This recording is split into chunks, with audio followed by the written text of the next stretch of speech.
Welcome back to our round-the-clock coverage of Nigeria's state elections. This is the 2023 verdict state elections. We're here in our Lagos studio where we have our eyes across at least those states where we're still expecting results, particularly Zamfara state. There have been lots of questions asked about what exactly is going on in Zamfara state. A lot of people have their eyes on Zamfara. The big reason for a lot of people is the fact that that state, Zamfara, is one of those states where the governor is seeking a re-election. Governor Bello Matawalle is seeking re-election. So let's just run through those states where the governors are seeking re-election and see the performance so far. And there you go. Just those two. Those two. So that's the governor of Adamawa State and the governor of Zamfara State. Adamawa State has been a major talking point as well. Yes, big one. Because the main contender is a woman. A woman. And for Zamfara State, it's quite interesting because Governor Matawalle defected to the APC from the PDP. So people are waiting to see if the state will return to the PDP. Like we've seen with other states. Other states already. That flipped, right? Yeah. Quite a number. It's quite interesting also the flipping of those states. But it's important to note that a majority of those governors retained their seats, as we said, while we're expecting the two results. But for the states that flipped, just take a look at the states that flipped. 4 of them in total. Kano flipped from the APC to, what would I say, a new player in the game. Well, same old players actually, but a new team. In different teams, wearing different jerseys. Absolutely, because the candidate of the NNPP actually was in the previous election, the one that was declared inconclusive, and eventually Governor Ganduje won. But now he's the governor-elect, so that state flipped to NNPP. And it's quite interesting, how the flag bearer for the APC right there in Kano State, because he's quite, popular with, the grassroots there. But it's interesting how popularity, won this for the NNPP.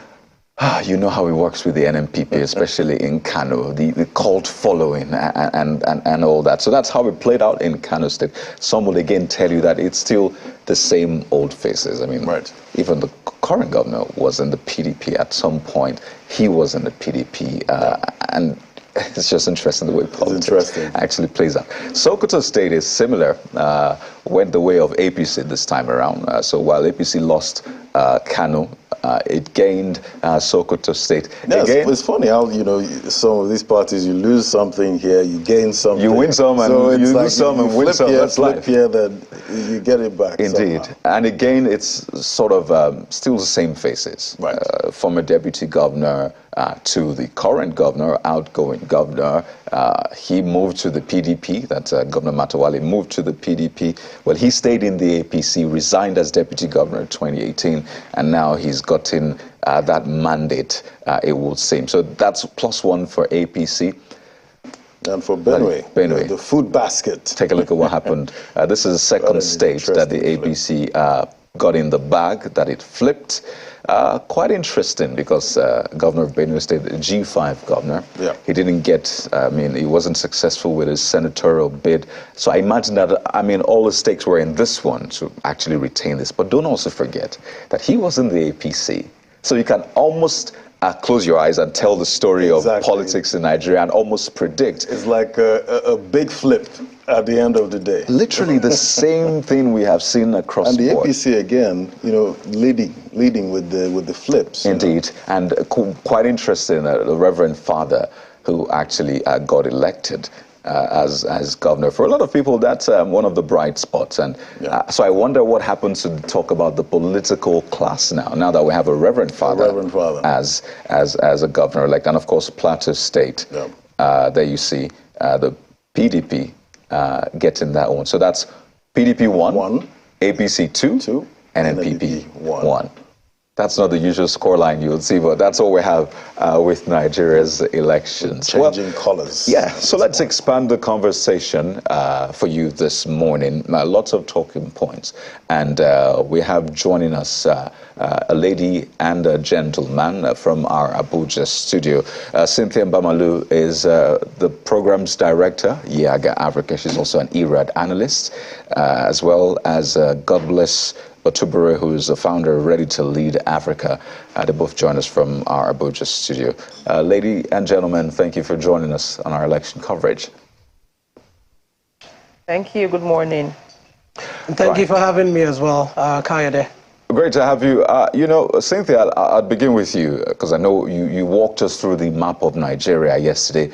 At that point, we still had very few results in. Now we have 23 results. The APC, 15 states right now, was able to flip 2. The PDP, with 7 states, was able to flip 1. The NNPP, with 1 state, flipped 1 as well. I don't know, did it align with your prediction? Before we now trickle down to the process itself, let's talk about the results we've seen so far. Well, yes, if you remember, we talked about the elections, especially for Kano, for instance. I don't think many people would be surprised. If you remember the conversation, I said for the presidential elections, the NNPP pulled its weight in Kano State.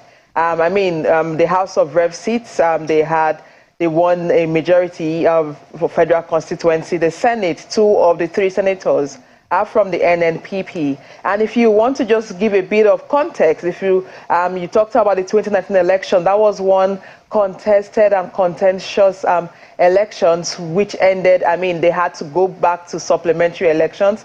And a lot of people believed that the NNPP, if not for the inconclusive elections and the supplementary, would have won that particular elections. So it seemed like there was a lot of planning ahead of these current elections to just showcase that the mandate of 2019, perhaps that mandate was more around them reclaiming that. So if you followed the conversation, even the candidate that won, you had the Abba Gida Gida slogan in the state.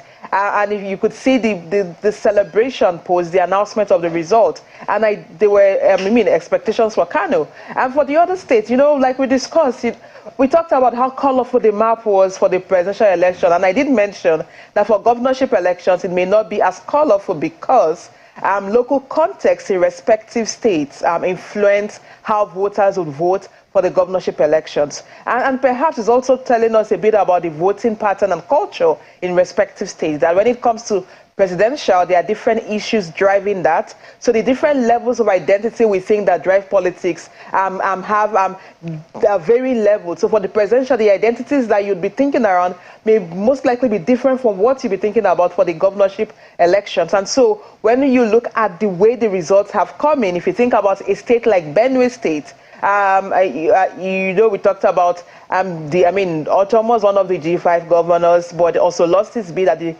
National Assembly.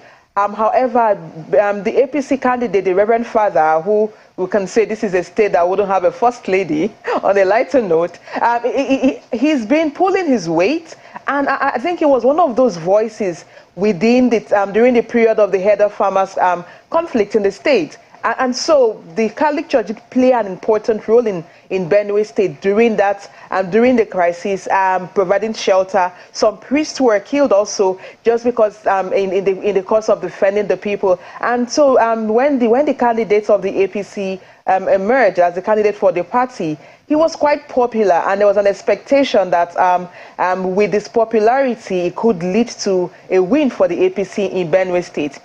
States like Plateau, we already discussed that. Religious identity was key for a state like Plateau State. I don't think it was necessarily about the capacity of the candidates. It was more around identity for that elections. And so I'm not a bit surprised with the outcome. I think there were just some states who were expecting a little bit of some shake-up, like Kaduna and Nasarawa. We're not too sure how what that happened, but the results show that they were quite competitive and contentious. But if you remember, we talked about states that could be likely states for that may be inconclusive, and so I'm not surprised to see the states that are, inconclusive. We already know that the tactics used by political parties or politicians to rig the process now is to, one, disrupt a lot of locations just so that the elections wouldn't be concluded, because, once you go to a smaller geography for elections, it's easier to manipulate. I think Zamfara is still a state I'm looking forward to see what the outcome would be like. We already know that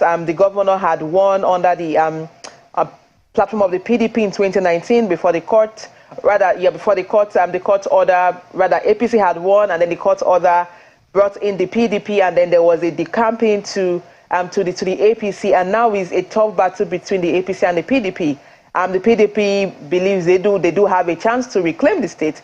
APC believe that it's been their state originally, and they had lost their mandate in 2019 based on a court order. So we expect that to be contentious. Also, we're waiting to see what the outcome would be, and then to know how we'll deal with that. Interestingly, we have one of the states in the south moving to the APC, Cross River, and we discussed the last time, and we talked about PDP usually has a stronghold within the south region. It's almost given for some of the states within that region. However, we're seeing, aside, we know for Delta, for Rivers, the PDP did win those states, but we're seeing, is it Cross River? I think the APC, has taken the space right now. We'll watch to see how that goes.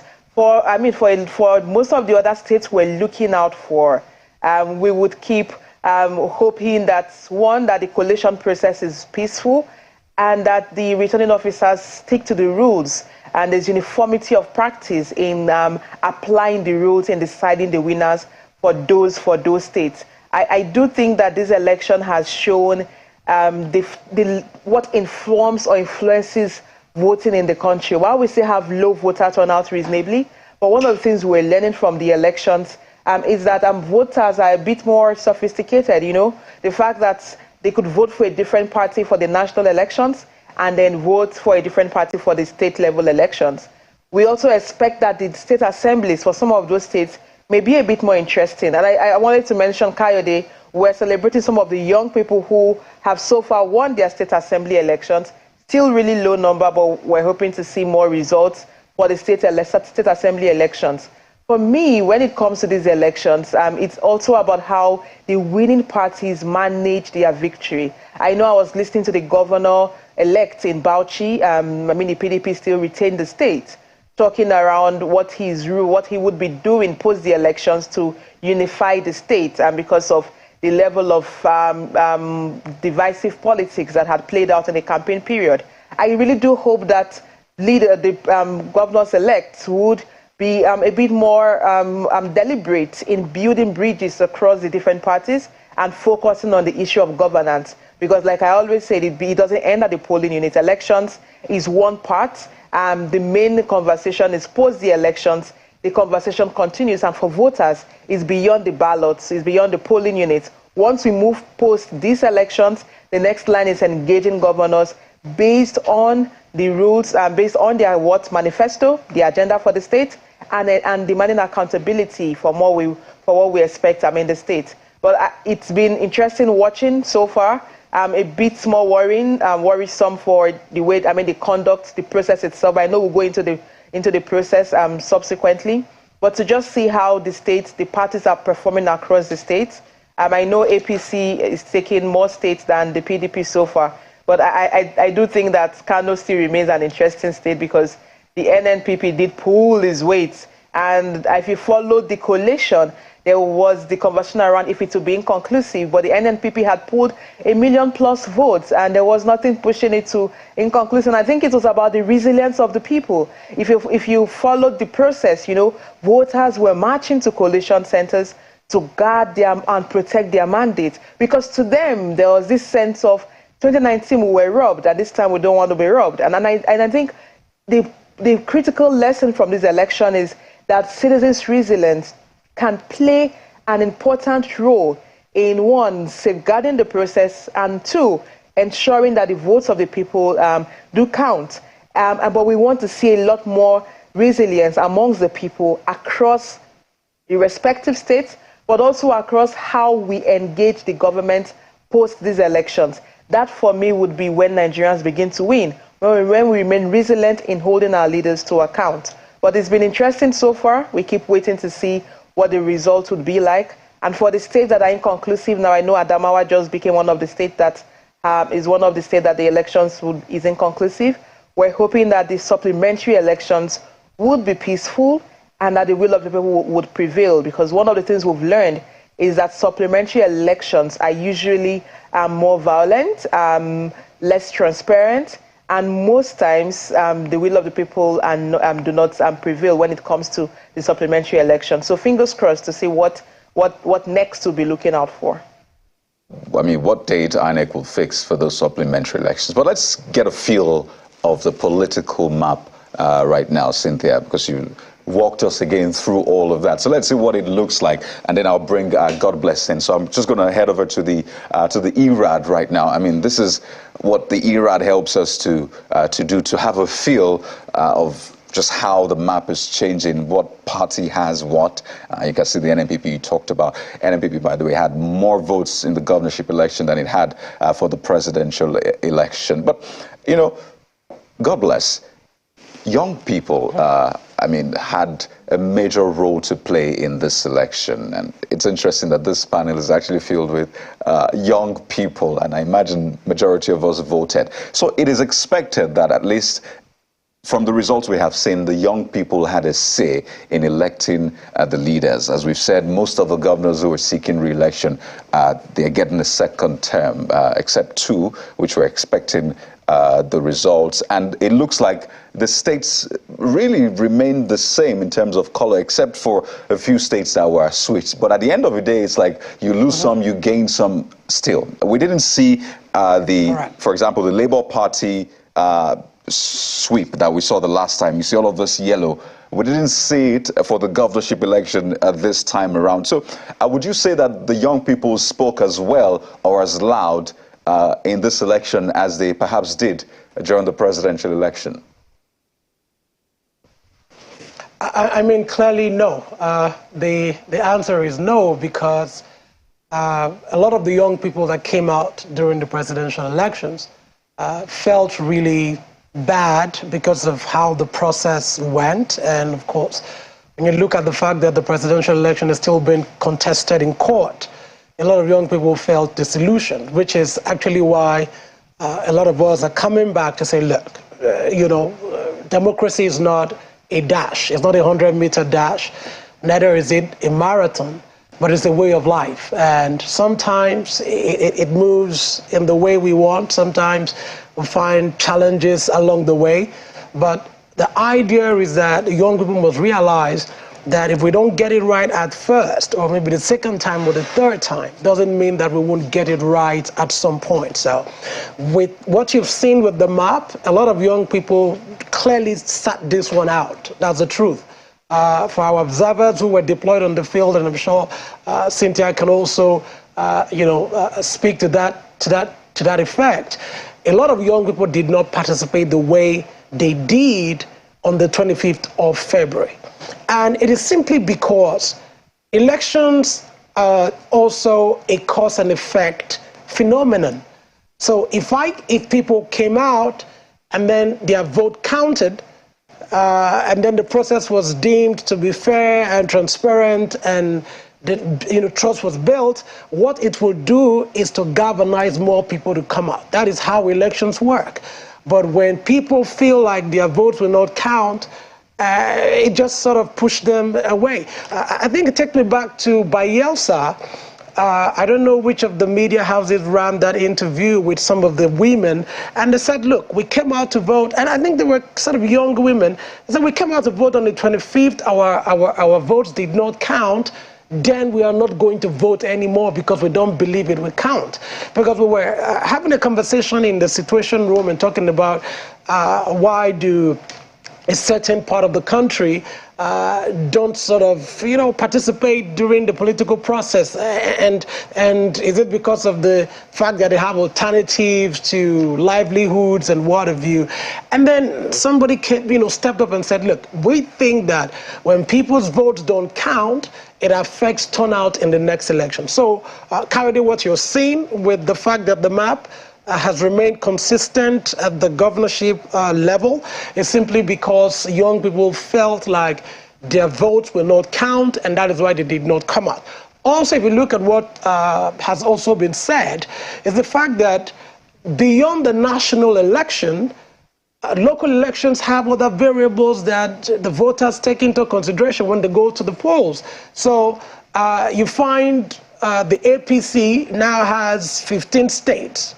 And somebody who is looking would, if you're just looking without having local context and the variables that play out on how people will vote in this, respective states, you want to say, oh no, but I mean the APC, maybe they've not had a fantastic run nationally, and if you're not analyzing the issues and going deep down into the state, you would confuse that to say you don't expect them to perform at the state level. So example would be Benue State, where you have the Reverend Father who has a fantastic reputation with the people, but is on a party's ticket that you may not like at the national level. But he would win an election because the people know that he represents their interest at the state level. So what we find is that the youth budge, the energy that followed the 25th of February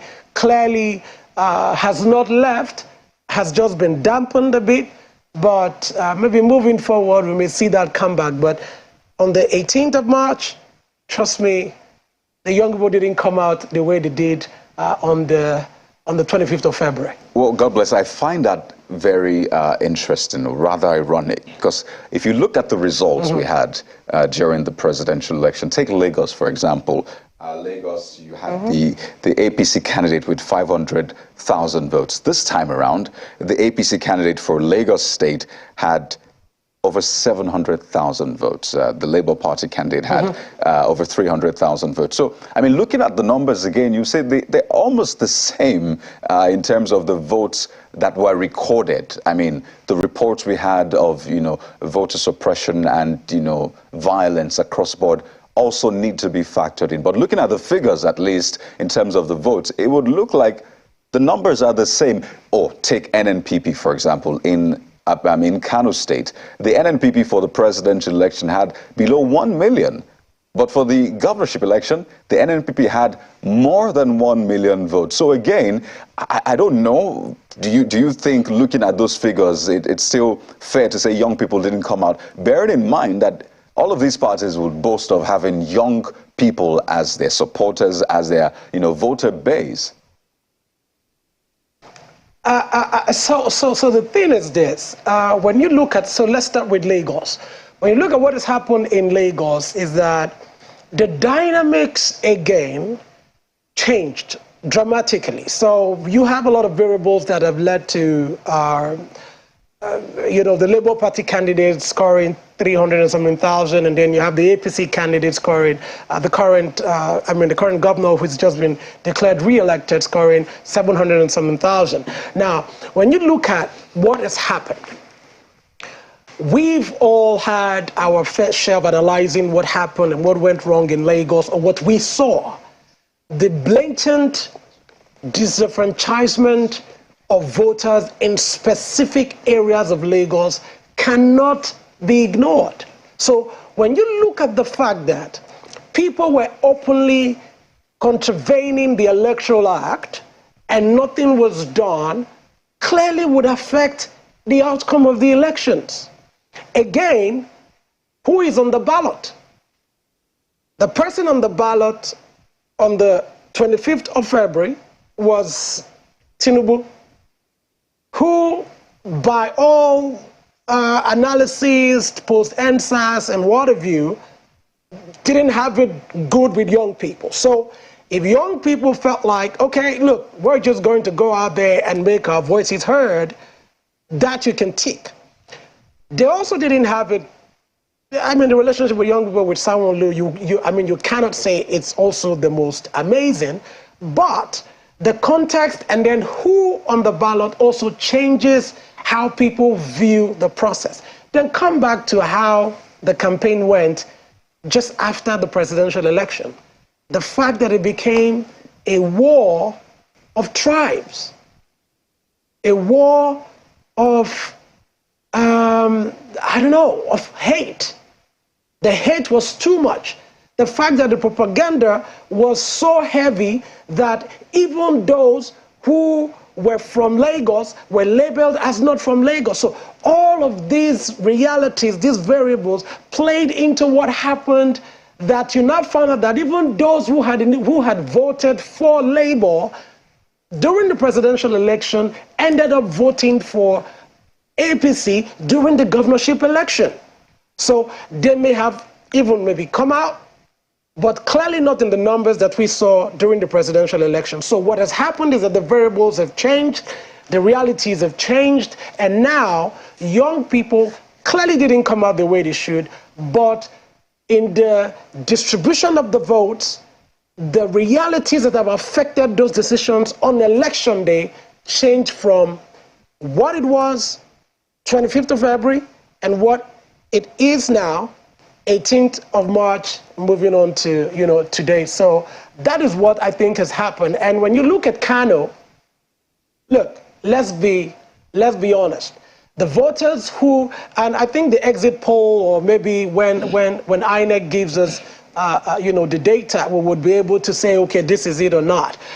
I do not currently believe that the bulk of the NNPP supporters or the voters are largely young people. I stand to be corrected, but I do believe that you still have a lot of older generation people voting for the NNPP because of what Kwankwaso had done, while he was governor in Kano State. So when you look at it, we cannot say, oh, it is actually the young people that have propelled, the NNPP candidate over the line. So at the end of the day, clearly from our observation at the Octagon Situation Room and from what our observers told us on the field, there was a low turnout, especially from young people. Yeah, quite interesting observations there. God bless. But, to take the conversation further now, let's bring in Mr. Dr. Undu Nwokolo, the security expert, still with us via Zoom. Thank you for staying on. And as Cynthia did mention that, supplementary, elections, tend to be have a lot of security risk and, get very violent. And from your perspective, Dr. Nwokolo, what do you think, can be done to make, because obviously supplementary elections are, possible here and upon us, but how can we make it, less violent or not violent, at all, and, be preemptive with the way we go about the supplementary elections?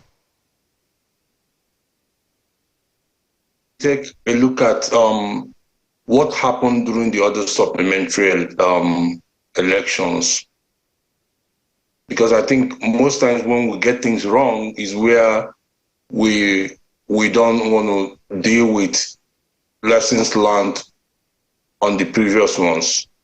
So for instance, if we take any of the supplementary elections where we had violence, because at this situation, the parties know that it's either you get it now or you lose it.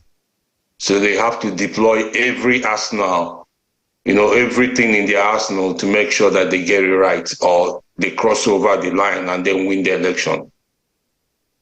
So a couple of things. First is how do you, within the state, make sure you manage the expectations of the political parties involved. So I think these are the places where you pull in the state interagency committee on election, on the security of the election, and discuss with them on how to manage the election. And why I think this is very important is that I found out that even though we have these committees in most of the states, but if we look at all the last elections, or the February election and the last one we had, it seems as if they were not there because we didn't see their effect, you know. So in this situation, we have to be obviously sure that they come out and do the work they are supposed to do. So what part of the things to do is we look at our mapping. So since we have the dedicated, for an instance, let's take a situation where you have maybe election cancelled in some polling areas and all that, and you're doing your mapping to say, is it a stronghold of a particular political party? Are there likelihood that political talks will come to disrupt the election? If they're likely to disrupt the election, what are you supposed to do? This might include working with the military, working with other security agencies that will be participating in the election, to make sure that, because you should consider those who this is their stronghold and the likelihood that they will be attacked. You should consider them as the victim. In that case, provide adequate security in that area so that they can have the election. And I think this is one critical area we failed in previous elections. You have the military stationed in places where they shouldn't be stationed. You have the police stationed in areas where they shouldn't be stationed. You allow the perpetrators to attack the victim because you've not done your mapping very well. So in this case, what I think is that if we do our mapping very well and we police, we police around the areas we think the political talks will be coming to disrupt the election, that will give a lot of confidence, for people to come out. However, it's equally important that we should do it in such a way that people do not see it as, you're deploying security to scare them away not to come out. So the securitization should go with a lot of strategic communication. You make the people know that you're providing that security for them to come out to vote. Not that you're providing the security to chase them away and drive them inside so that the other party can have a field day. So I think it's important that we look at it from that point. Again, with all the political parties that are involved, especially if there are two parties that are contesting to win that election, they should be dragged in, leaders of those political parties should meet. And why I think is important is that we should continue to preach this message of peace, that there's life after election. We shouldn't win at all costs. So if we can bring them in, sit them down and say, this election is coming, it's a runoff election, we want to have a peaceful election.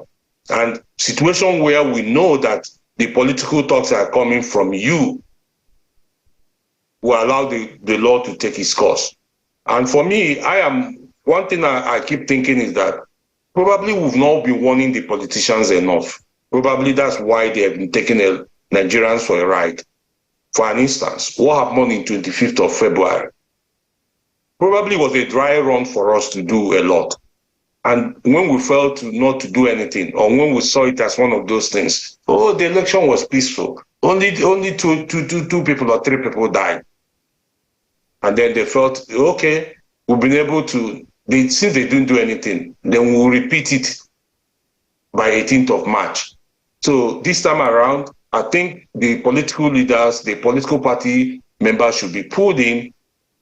Serious warning should be given to them that if we found out that you orchestrated any form of violence, the law will take its course. I think that will help. Such guidance, such preventive action should be taken even before the election. I think to an extent it will help to put everybody on check so that we can have a peaceful rerun in most of those places.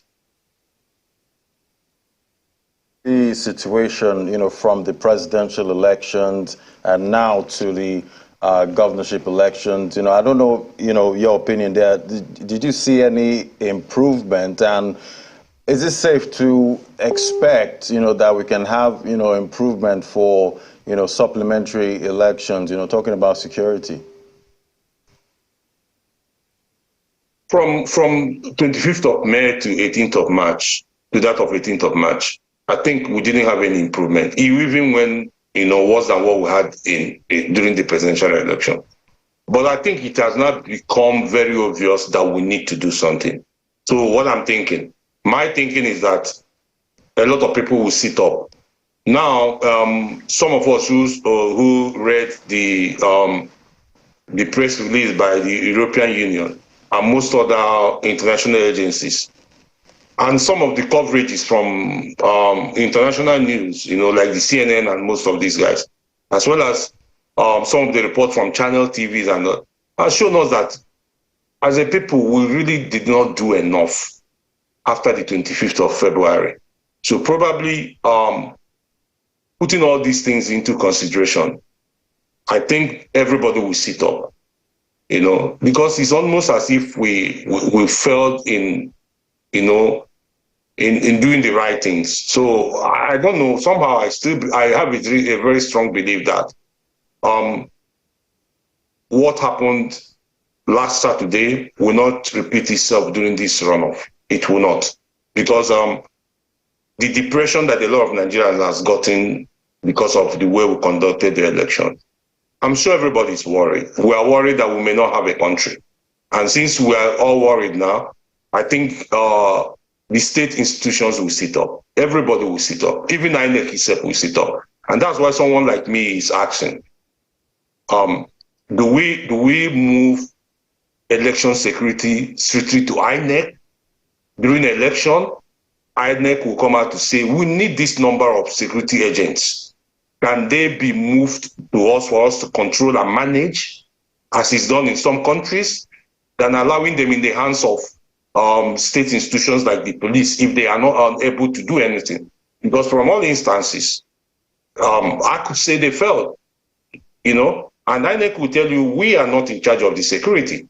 So do we move it to INEC entirely and say, we need this number of police, but they will be solely be answerable to the election management body? Let them deploy them the way they choose to. Probably it might be something we should start thinking of. Probably it might help us. A situation where state governors have the security vote, or the local government councils have the security vote. They use it the way they want. So for us to prevent this, we can start thinking about alternative strategy to managing election security. And maybe it might be our way of getting out of this jam. Hello. Joined by Mr. Zewan Wagu from our Abuja studio as well. He's a chair partner for Electoral Reform and also an ERAD analyst. Mr. Wagu, good morning. It's good to see you again. It looks like we're at the home stretch now. Just very few states that we're expecting their results. Well, particularly Zamfara. We're keeping our eyes on Zamfara. We're getting a report from there. I'll be reporting that very, very soon. So Zamfara, at least we're certain of that. But some other states, at least 2 other states suspended, 2 other states inconclusive. So as of now, we're expecting 5 of them. But we've seen 23 election results announced. About, I think, 9 of those governors seeking re-election returning, and the rest are first-term governors. I'd like us to switch gears a bit and talk about the expectations in the coming weeks, coming months for either the second-term governors or the first-term governors. I remember speaking to my colleagues this morning about this MOU between the BPSR and UNILAG, that's the Bureau of Public Sector Reform, and UNILAG, and they signed this MOU to train elected governors and others on good governance. And it just speaks to the fact that, there's a lot of work to be done. So I don't know what you will be suggesting, but can you maybe try to paint a picture of the kind of work ahead of these either new governors or second-term governors? I know they might be celebrating right now, but maybe just to jolt them to reality. Well, Kaide, by the way, you're looking very good. Mm-hmm. I like those ties and the suits. I love the outfit too. I was just going to say that. I think that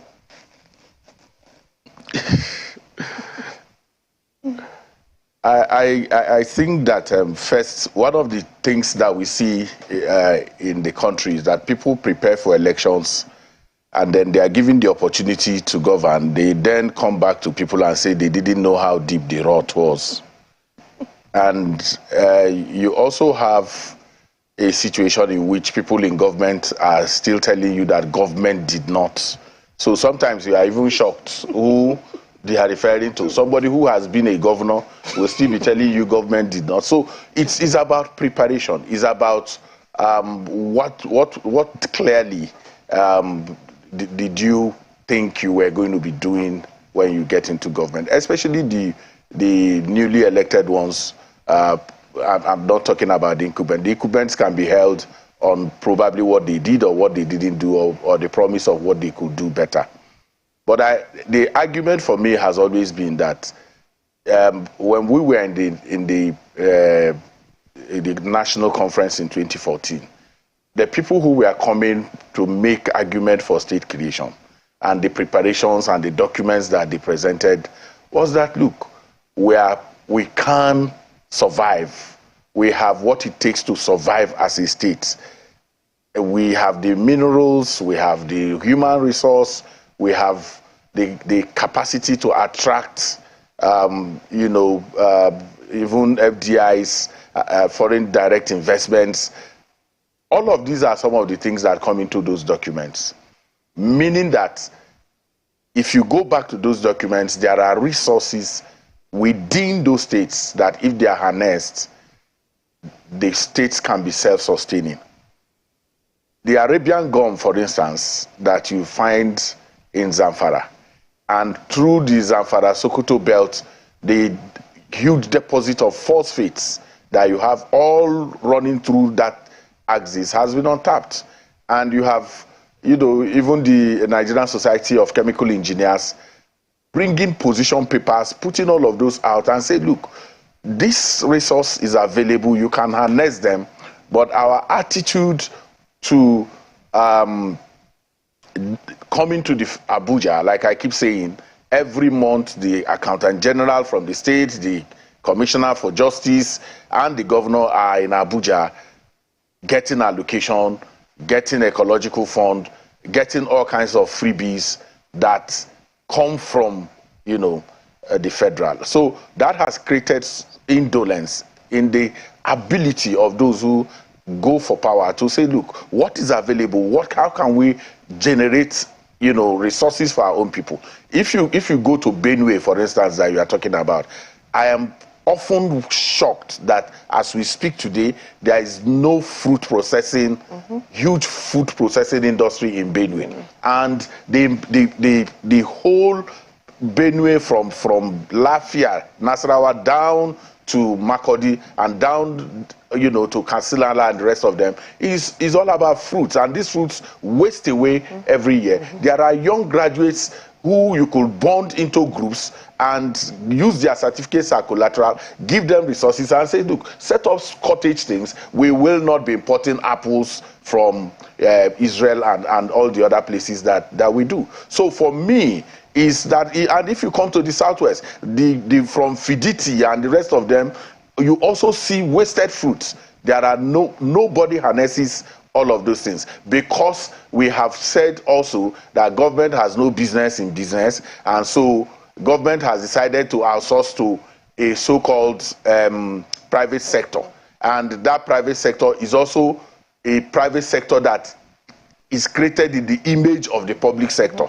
All the same characteristics of public sector is found inside the same private sector. So until we decide as a people that there are autochthonous, resource that we can begin to pull out and use it to galvanize our people, we will not be clear. And then what is the conversation on what kind of education policy do we want to run? Will we continue to depend on the IMF and the World Bank, the Bretton Woods institutions, to be the ones dictating to us 60 plus years after independence, directing what kind of education we should have?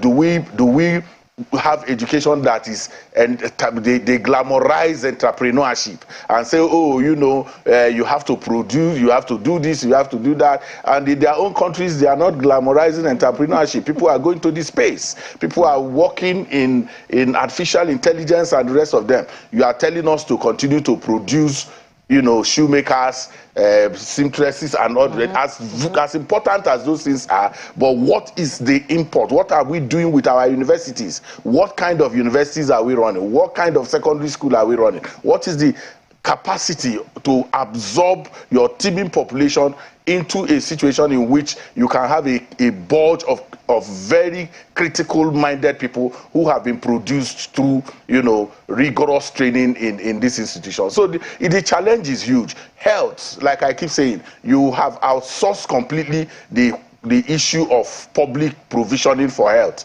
Now you have to pay every citizen whether they cannot or not, and your health insurance is not such that you can tap, because you don't even know those who have access to it. The people who have access to it are civil servants. What is the public servants? What is the number of public servants that you have in your country? Who are those who have been captured in that net? And then those who are not captured, how do they survive? They have to survive through alternative medicine that you cannot guarantee, that can even become a reason for why you have unaccounted for deaths, preventable deaths, and the rest of them. So these challenges, like I said in the yesterday or day before yesterday when we were having this conversation, professional organizations can come together and begin to think for setting agenda for the new leadership, so that it's not just about what they think is good for us. We also have what we think they can do for us. A marriage of that can then produce the kind of outcomes that we are looking for.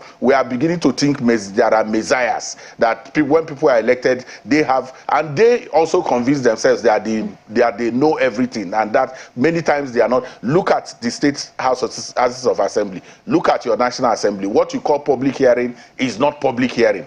Insecurity has been used to block off people from even entering to make contributions in those public spaces where you can harvest citizens. And then if you go to their websites, they'd say, oh, okay, send us the listing on the so and so. Go and check those websites. They are not functioning. They are almost dead. So we are in a state of denial. And the only thing that can wake us from that denial is the ability to organize civic organizations and traditional and moral authorities to help us come out of the challenges that we face. And then you were also talking about what do we do for peace, security during the supplementary polls. I think that in Ekiti State, before the last election in Ekiti, there are constituencies that didn't have election because of violence. The traditional institutions, within those communities, galvanize their citizens and approach INEC. They had to come to INEC and say, please, we want you to come and conduct election. We will guarantee peace. And on the basis of that, an understanding was reached with INEC, and that election became peaceful. So it is just that inability to galvanize the internal resource that we can use to activate, peace. Who are we talking to? How detailed? Are we doing ritualistic engagement with those things? So I've talked to the traditional ruler, I've talked to that. And I remember, Kayode, I also talked about the fact that I remember that there are challenges with logistics in the same Ekiti, where the traditional rulers also got involved, and we saw a seamless provisioning for logistics in that Ekiti election. So we have things that we can use, but we just have not tapped on them, or we have refused to tap on them, because each of these crises advances a dubious advantage. And there are those who benefit from all of it. And those who benefit from all of it don't care, even if it means they will tell you that power is immoral, and that if they don't do it, their opponent will do it. Those who are currently criticizing them will do the same thing, and then they will be the loser. So there has to be a platform of engagement, both with the politicians. And people talk about warning. Kayode, Ladi, I've talked about the fact that there is nowhere in our constitution where I don't know, Cynthia, you're a lawyer. Is there a section for warning in the constitution? Is there a section for warning in the Electoral Act? There is no warning. What you have there is sanctions. So this whole question of let's cause the politicians and warn them, and then when is not about warning. It's about deterrent. Is about what have you done with those who you have arrested, and how can we document. The National Human Rights Commission has a document, I think in 2018, 2019, where they documented those who have been involved in electoral violence, and it was going to be a tool for naming and shaming. But all of those things lie in different places. We don't care. We will come and talk about it. Let the churches come and talk to their people. Let the politicians talk. Warnings don't do anything in any society. What happens in the places that we celebrate is that there is a law and order regime that is effective. If you break the traffic rule in those places that you talk about, you don't beg anybody. You don't. You pay the price. Nobody is talking to anybody. They give you the ticket, you go. That is how modern states operate. Modern states operate on the basis of law and order, and not on the basis of platitudes and emotions that we throw into everything that we do in there.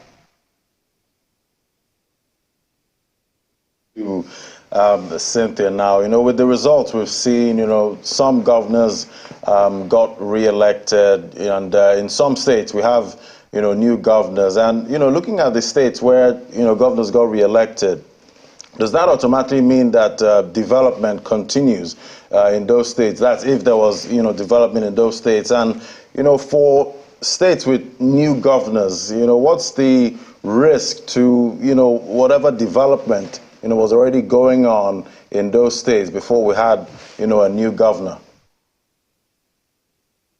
Well, I think first, the challenge we've had with leadership is that we have individuals who are elected who do not understand that leadership is responsibility and leadership is learning.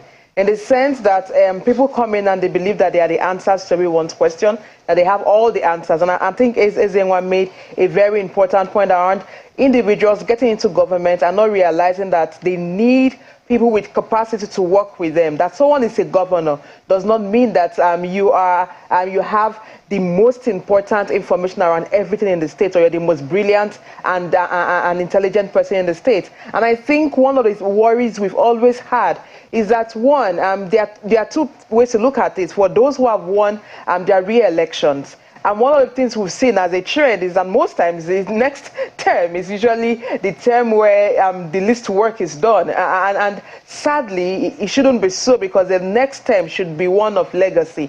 And I do hope that the governors who won their re-elections will understand that they fought hard to get re-elected, and because of that, they need to build, or rather to build on whatever they had achieved in the first term, but most importantly, leave a legacy for the state. I think that for me is what would determine success for those who are re-elected. And for the new governors, we live in a country where people win an elections and they believe that the projects that were commenced or they were ongoing from the previous government, it's nothing, and they abandon that and they move into something new. And we have a lot of unfinished projects, unfinished initiatives, even for initiatives that were thriving, initiatives that were yielding some levels of results, are usually abandoned because people take government as their personal property. So you see people who build roads and want to put their names there, that I constructed this road, like it's their father's monies that was used to construct the road. Or people put in state structures and they want to be named after that. And that is the challenge we've had. And that for me is what, for the newly elected governors, I really believe that no governor can achieve all they want to achieve within 4 years. For those who did not win their result, or within 8 years. The idea of government or governance is that it is in continuity, that people come in and build upon the successes. They review what has been done, build upon what has been succeeding, what has not been succeeding. They review strategy and plan better. That for me is the idea of governance. And that is the only way we can achieve development. The countries we make reference to are countries where people were consolidating on what the previous administrations have done. And I do believe that for these next 4 years, for the newly elected governors, the goal for me, what they should be doing now, as once you're elected, it's looking at what has been done in the previous administration, what worked, what didn't work, how do you build upon that? But most importantly, talking to various sites in the society and identifying the in-house or the in-state capacity within the state to leverage. Because if you don't do that, we're just going to have a system where everything is just unfinished, nothing is continued. You go to some states, you will see a road that construction began, and then it stopped abruptly, and you ask what happened. They say, oh, it was the former governor. The new governor did not think this road was the one to continue. And you see a lot of unfinished projects, budgets unaccounted for. So I really do believe that, for me, the first part for the newly elected governors, you need to build upon whatever you think worked before, but leave a legacy for the state. A legacy that ensures sustainable development within your state. For the newly elected governors, you need to understand that it's about continuity for projects that were serving the people and build upon those successes. Now, for me, the other part is made a very important point around internally generated revenue. And I know I was listening to the governor-elect of he won his re-election in Bauchi, and was talking about, oh, Bauchi is also now an oil and gas state. And I said, I think there's a lot of focus on this idea of oil and gas, and I really do hope that even governors in oil-producing regions will start looking beyond that, because the world is moving ahead of that. At some point, this would have no market value anymore. People are talking about green and renewable energy. People are talking about climate change. And so for me, and then just listen that, oh, in Bauchi you have the largest abattoir there, and I'm saying, oh, I mean, that for me should actually be more, and there should be more investment in that. Because with the civilization and people importing things like sausages, we can actually begin to produce that in Bauchi, and Bauchi starts to transport or export that to other parts of the country, especially with the growing food crisis in our country. And I think this is a lesson for every other state. We have the sugar industry thriving in different parts of the world. There are countries thinking about sugar conversion to ethanol, and even thinking about cars running on that. Nigeria has a very rich soil for sugar production, sugarcane production. What are we doing in the states in the north? And so for me, it's about the newly elected individuals, governors, the re-elected governors, looking internally. What are the existing resources that we can build upon to promote these states? We do not have an economically viable state, not because of lack of resources, but because of lack of initiative and lack of capacity to build upon what exists in the state. Everyone wants to be an oil-producing oil and gas state, where we know that we have a lot more resources than that. And I think the next 4 years would go a long way to determine, one, if Nigeria would move away from the level of poverty that we have. You read the recent report by the UNDP on multidimensional poverty index in Nigeria, and you could say that the poverty level in Nigeria, it's growing increasingly, and we have states in the northwest, for instance. Those are important states, huge resources, but for some reason, those are the states that recorded the most report when it came to multidimensional levels of poverty. They were the states that had more higher rates of poverty. And I'm thinking, it's not because we don't have rich resources within the state. Human and natural resources is just that lack of capacity to harness that. And I bring this within the context of those celebrating the win. So for instance, in Kano, it's not about celebrating that the NNPP has won. It's about now. Yes, you fought hard to win this. You have people celebrating the win. What do we do to move Kano State beyond what it is currently? Because at the end of it all, the test of success for every party that wins an election is its ability to minimize or maximize the minimum resources within the state and yield results at record time. Because at the end of it all, if we celebrate wins, but there are no results, then what are we doing with government? And it's sad that a lot of people come in and you ask them questions. I was following some of the conversation with some of the governors, and you hear people saying things like, we want the private sector to come in and help. We want international partners to come in and help. And I'm like, when do we as a people stop looking for internationals to come and help us? Can't we develop ourselves internally? Because if we've moved beyond the colonial period and say we're an independent nation, we need to start thinking like independent people. We can no longer drive a system where each time there's an issue, we say we want donor support, international system to come and help our health sector, to help our education, when internally we're supposedly a sovereign nation. And I think governors, our leaders, need to be more responsible. And people will say, at least have small shame. At this point, people should also become very ashamed to be saying every time you're looking for support from somewhere else. You should look internally and say, okay, what can we do as a people to redeem ourselves?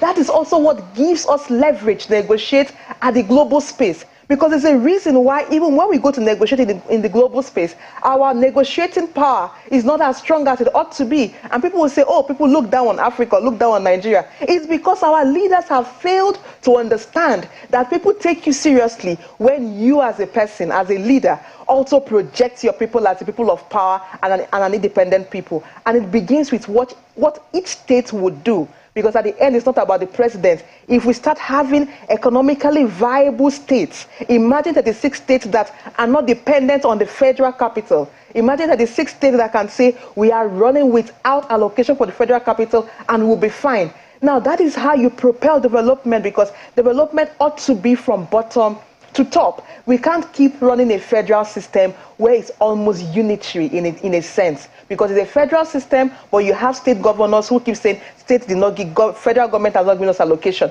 Everything they say, the government, I think they made that point. Every time you talk with governors, what happened to insecurity in your state? They say the government is not working. But you're part of the government, you have security votes.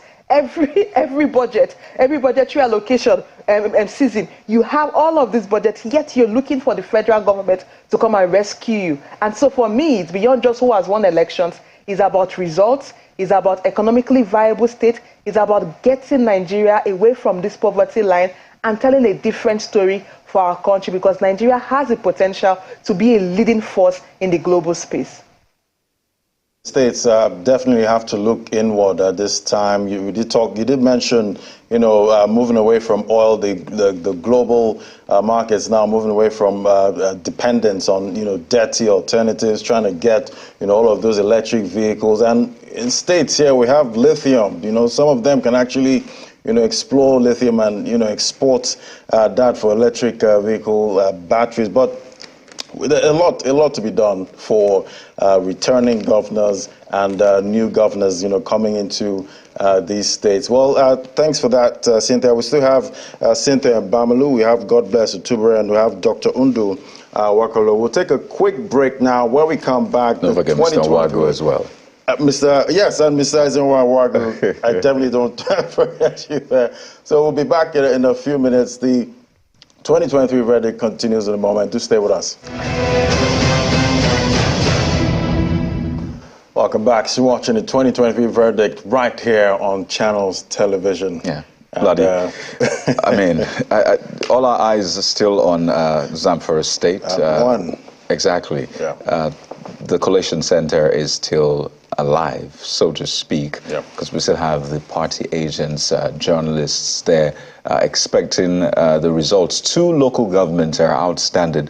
Just to give you the update, we understand that one of the collation officers from the local government, from the 2 local governments, has arrived at the hall. So 13 out of 14 now. We expect that in the coming moments, the final local government coalition officer will arrive, and the process will continue and hopefully get an announcement. Now, moments ago, there was some disturbance at the collation center, or at least around the collation center, and it's becoming a trend. Yeah. And now, I mean, yesterday we reported, Kano wasn't, it was more of inside, the arguments and all of that. But our correspondent in Adamawa State reported what happened to him, how, he was attacked and others were attacked as well by thugs. But this time in Zamfara, it is said that some anti-thuggery agency members were shooting close to the INEC headquarters. Our reporter says that one of them was arrested. We also understand that the coalition officer that has arrived is that of Marathon local government area, who was reportedly abducted earlier today. So that's breaking news just in. You may have seen that report of an INEC official abducted earlier. We can confirm to you that the collation officer of Mardon local government area, who was reportedly abducted earlier today, has now arrived at the INEC headquarters, and he narrates what transpired and how his convoy was stopped by another group of security agencies. We'll be showing you visuals of that in a moment, but just to let you know that we have our men right there in Zamfara State at the Collation Center. It is incredible that I don't know if we should be surprised, with the security situation, because even before the elections, we did have, security issues, and looking at how the elections are going, it's telling that we need to take security seriously in this country, because we can't have this kind of thing happen. Absolutely. Elections, getting people getting abducted. Yeah. It's quite. Indeed, Ladi, and we understand the peculiarity of Zamfara State again, and this just forms the agenda that we need to set for the governments, either the ones being re-elected or the new exactly. Yeah. I'm going to come to Dr. Wokolo because this board is on security, but let me just go to God bless quickly on this point, because young people, yes, a lot of them excited about this process, participating, electing leaders, because ultimately they know that beyond the leaders of tomorrow talk, we all have a stake in Nigeria. Young people have expectations from government. Is it employment? Is it creating a better atmosphere to do your business, either as a startup or to basically thrive? Because we talk about the potential of Nigeria. So regarding the agenda, particularly for young people, what the young people want from the government, whether or not you voted for the people that win or won the election, it doesn't really matter. The government is for everybody. So what kind of agenda are you looking at for these, the governor-elect and those who are being re-elected, particularly for young people now? Okay, so as a young person, the first thing that comes to mind, especially in a country like Nigeria, is where you know that government institutions don't really function well. The first thing a young person is looking for is there an enabling environment for me to at least try something on my own and succeed at it? So I think when you look at what the current administration that is outgoing, what they try to do with the Ease of Doing Business initiative, which everyone has their own opinion on how that has been implemented. I think that's actually something that any government that wants to do well by young people should emulate. The fact that young people can have access to resources to start their own businesses and not just be told that they have to learn certain skills that government thinks is necessary or they must learn. So if you look at what a lot of young people are looking forward to is to say, look, we can create ideas that we can get support and funding and partnership from, funding sources outside of the system. Just don't stop us. Because at some point, what you find was that young people were trying to find a way for themselves outside of a dysfunctional system. What happened was that the government tried to stop them. So the agenda that we are looking forward to saying, look, whether the young people voted for you or not, or whether you were voted for by whatever demographics, is that don't stand in the way of young people. I think there's a particular viral video right now that has been on social media, a man saying that there is a force of nature that is moving across the world, and that is the young people that are agile, they're capable, and they just want to get things done. And the only thing he's asking the older generation to do is to get out of their way and not try to stop them. So I would say to the governors that have just been elected and those who have been re-elected to say, don't stand in the way of young people who are creating ideas, building businesses, and trying to find a way for themselves. As government, for me, as a person, I've looked at the development analyses of Nigeria and where we are, and I've zeroed it down to one thing. The kind of education that we run in this country, it's not functional. right? So is it the kind of education that helps us get out of the university and produce? At the end of the day, I remember when I was still in the university, and no, not even before I got into the university, when the whole issue of computers started coming up. And I remember how the Mavis Bacon 9 phenomenon, how so you have to sort of feel cool if you're able to type without looking at the keyboard. And that was actually a strategy that countries in the West used to train the kind of manpower that they need for the kind of society that was evolving or that was coming into fruition. So we moved on from, the age where we're using typewriters, and then we moved on to using the computer. And for us to be able to produce and be productive at the rate that the economy need, what happened was that the West started training their young people, both those in, tertiary institutions and those out of, high school, on how to be computer literate. I remember when that was something in Nigeria, where every young person was registering in some NIIT or in some computer training, where people found jobs. Outside, once they left the university, they found jobs and were able to become productive to themselves and their communities and their families. But what do you have today? You have university graduates who get out of universities, they don't even know how to turn on a computer. And that is the first thing you need to know how to use in today's world of work. Government, you want to set an agenda for young people, you have to get back to investing in computer literacy. I don't care how you want to say it. If you think you have iPads today, it doesn't change the fact that for us to be able to create, you need people to use the computer. It is still a program that developed countries run.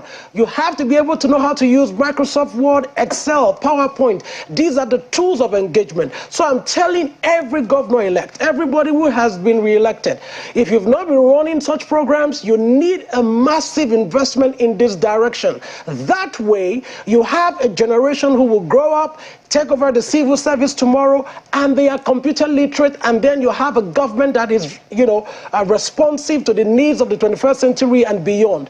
Because if we don't do that, we'll continue to have unemployable youths, unemployable graduates, just as we have today. Some of us are struggling to find just people who can do communications, people who can do programs, design, or what have you, in small organizations that we run today. So I'm saying to governments who are, to governors who have just been, who have been re-elected and those who have just been elected, you need to focus on the kind of productive education that our people get.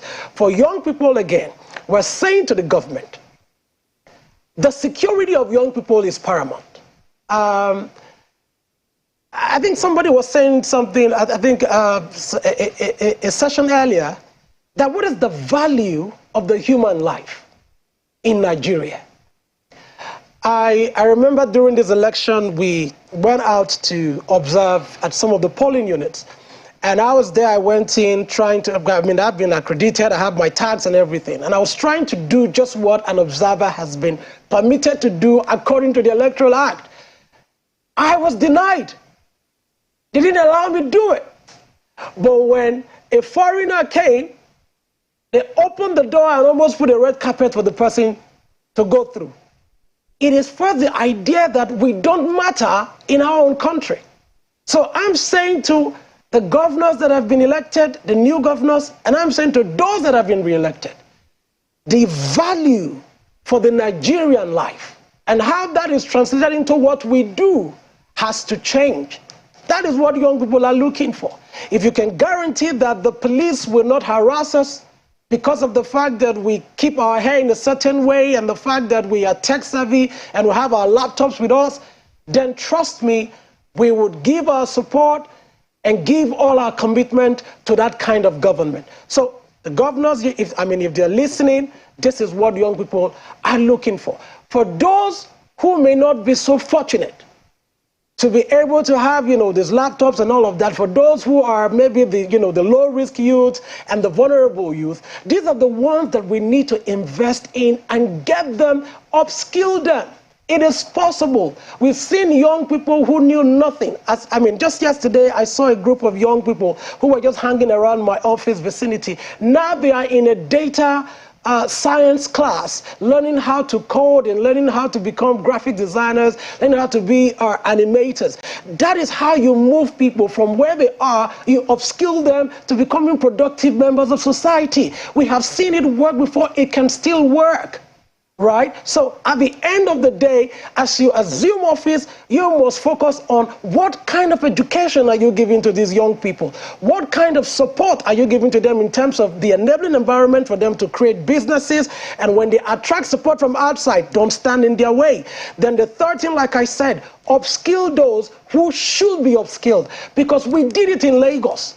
We did it in Lagos when I was working in Lagos back then, and we created the Lagos Ignite project, and how we worked with the former governor Raji Fashola, and we upskilled a lot of young people. Some of them today are managers at 7up, Nestle, GT Bank, and what have you, Chevron. These were guys who were unemployable when we met them.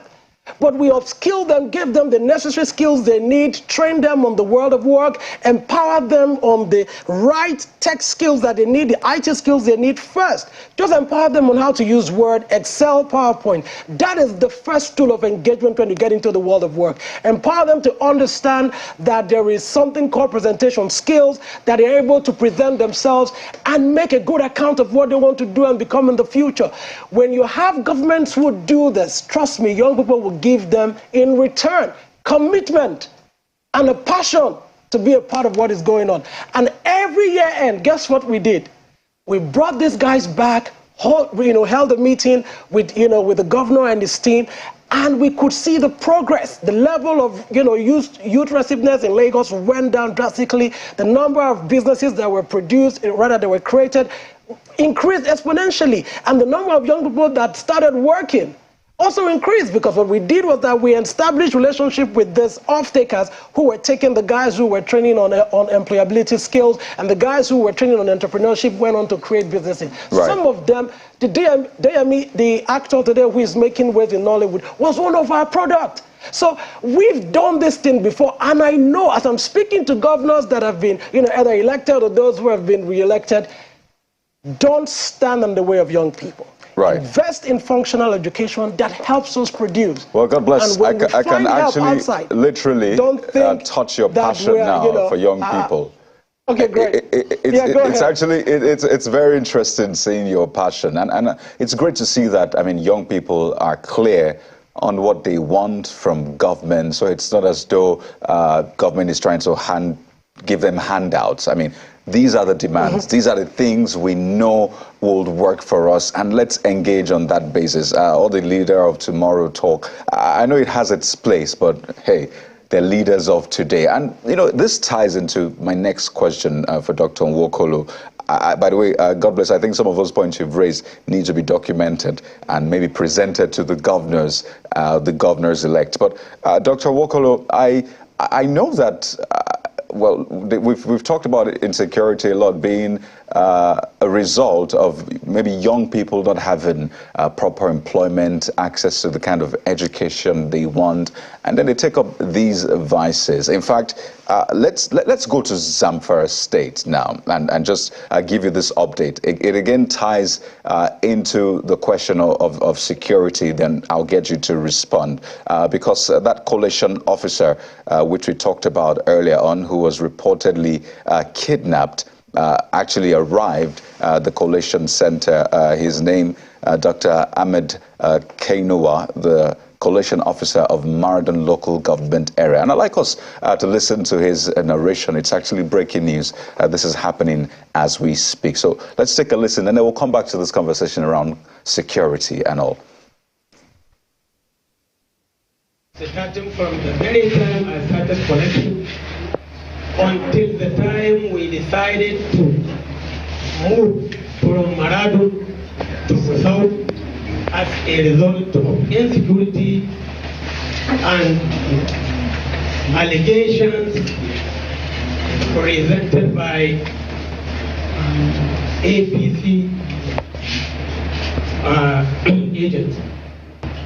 I asked the EO to contact the Honorable Commissioner to guide us on the way out. Then they concluded that we moved everything from Maradu to the INEC helicopter in order to finish our coalition. On our way, we were stopped by other security personnel. Before we moved to Maradu, we had to invite DSS board, who invite the armored tank, the soldiers, and the DPO deploy his policemen, and all the security personnel in order to reach Gusau safely. To our expectation, if we see armored tank or many security personnel surrounding us, we must have rest of mind. Yes. But surprisingly, when we reach that bridge from Maradu, after Maradu, we were stopped by other security personnel. It took them more than 1.5 hours exchanging views. We don't know what they were saying actually, but we were there until when we were asked to move with those security personnel, myself, my regional officer, Maradu 1, Dr. Abbas Salidahu, Maradu 2, Dr. Bashir, Electoral officer, and the 5 coalition officers. Actually, I collated the result I presented to INEC from those coalition officers, because I am not the one collating the result from the polling unit. The one. My own is only to sit down to collect from them, and that's what I did. When I calculated and sum up everything, I presented the result to INEC. And after that, we came to realize that there is a lot of differences and discrepancies between my result and the one in the server. That was why INEC decided to download the one in server so that I will use it to present my result, because it is computerized and automatic result that is beyond any correction. Therefore, the one I am presenting now is the one downloaded from the INEC server. I hope you are getting what I'm saying.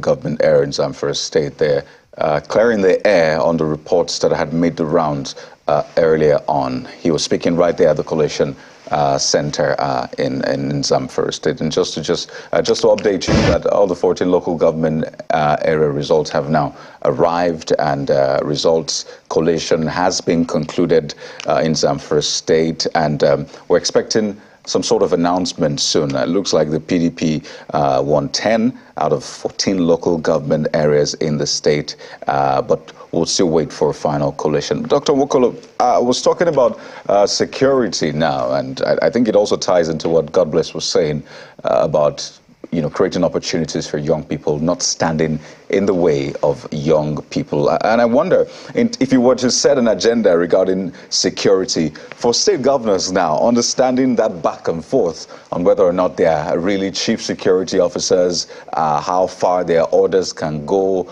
I remember you talked about the what was it called now? That the security funds for governors and all of that. If you were to set an agenda, basically, what would it be for governors? So if I'm a governor of a state, I will start from what I will call the basis, which is first, I will start with what I will call a healing process. Because if we look at most of the states, there are states where if you add up the number of votes cast in this election for the state, you find out that the people who voted against the governor were even more than the people who voted for him. So if I'm a governor of a state, that's where I will start. I will try to see whether I could build a coalition between my party, people who voted for me, and people who didn't vote for me. Why am I doing that? I'm going to do that to see if I could, in a way, build a form of legitimacy for myself. There's no gainsaying that with the outcome of this election, the processes and everything,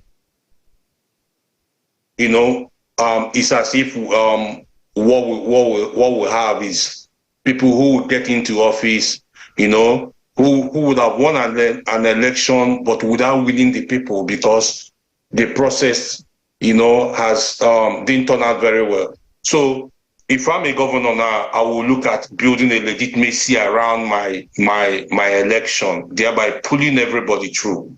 Once I'm able to do that, the next thing I'm going to do is to look at in my state, to take, a quick audit of the entire security situation in my state. So what is it like? If you're a returning governor or a governor who just coming into office, you need to do that. You need to have an audit of the entire security situation in your state. You need to have an entire audit of the security architecture of your state. What is it that you need to do? Now, you need to look at it from two dimensions. One, are there ones that are kinetic? Are there ones that are non-kinetic? How do I approach the two? That's one aspect. The second aspect are, what are my short, medium, and long-term security agenda or goals? How do I address them? What are my low-hanging fruits? What is it that I can do in the immediate to start pulling the people along? And that fits into what was earlier said. How do I look at issues of poverty, unemployment, those enablers that are always there to fuel security issues? Those ones are important. How do I start dealing with most of them? And to deal with most of them, that's why I said it's important for you to do a kind of a healing situation for your state, which could allow you gain that legitimacy. You try to bring in people that voted for you, people that didn't vote for you, especially people that ran against you, because you need them. You need them at this point to say, forget whether I whatever that might happen, I need you to help me move the state forward. It's important and it's very critical.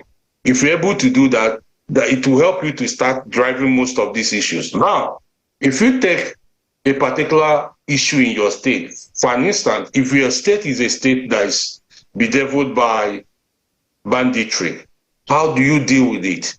Everybody knows that most banditry issues came out of issues of, like in the Northwest where it started, it has to do with the issue of climate change, loss of livelihood by the herders, clashes with the farmers, and then it led to groups who started forming their own vigilante groups, and the attacks that came through between one group attacking the other. It's important that you look at the situation on ground and see how to start reconciling most of these groups.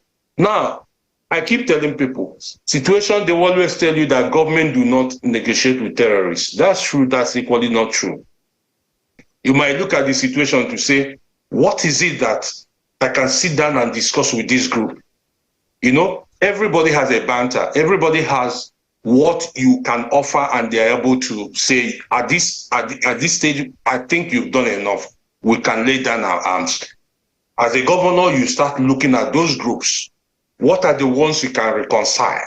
Because there's nothing as quick as negotiation and peace building. If we're able to reconcile groups that, whose agenda are not that fundamental, are not that fundamental. If we're able to reconcile them, it takes one issue out of the table for you. You are not dealing with the ones that are very fundamental, whose aim is not to listen, whose aim are either because they don't believe in the existence of the state.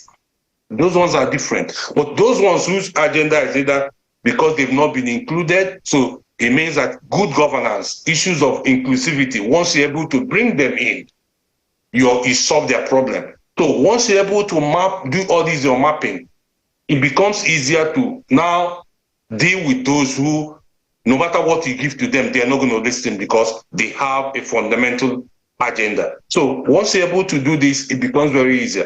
So with that, you could see where a governor could now say, I think why a lot of people are going into crime and criminality is because of lack of job, is because of poverty, is because of lack of inclusivity.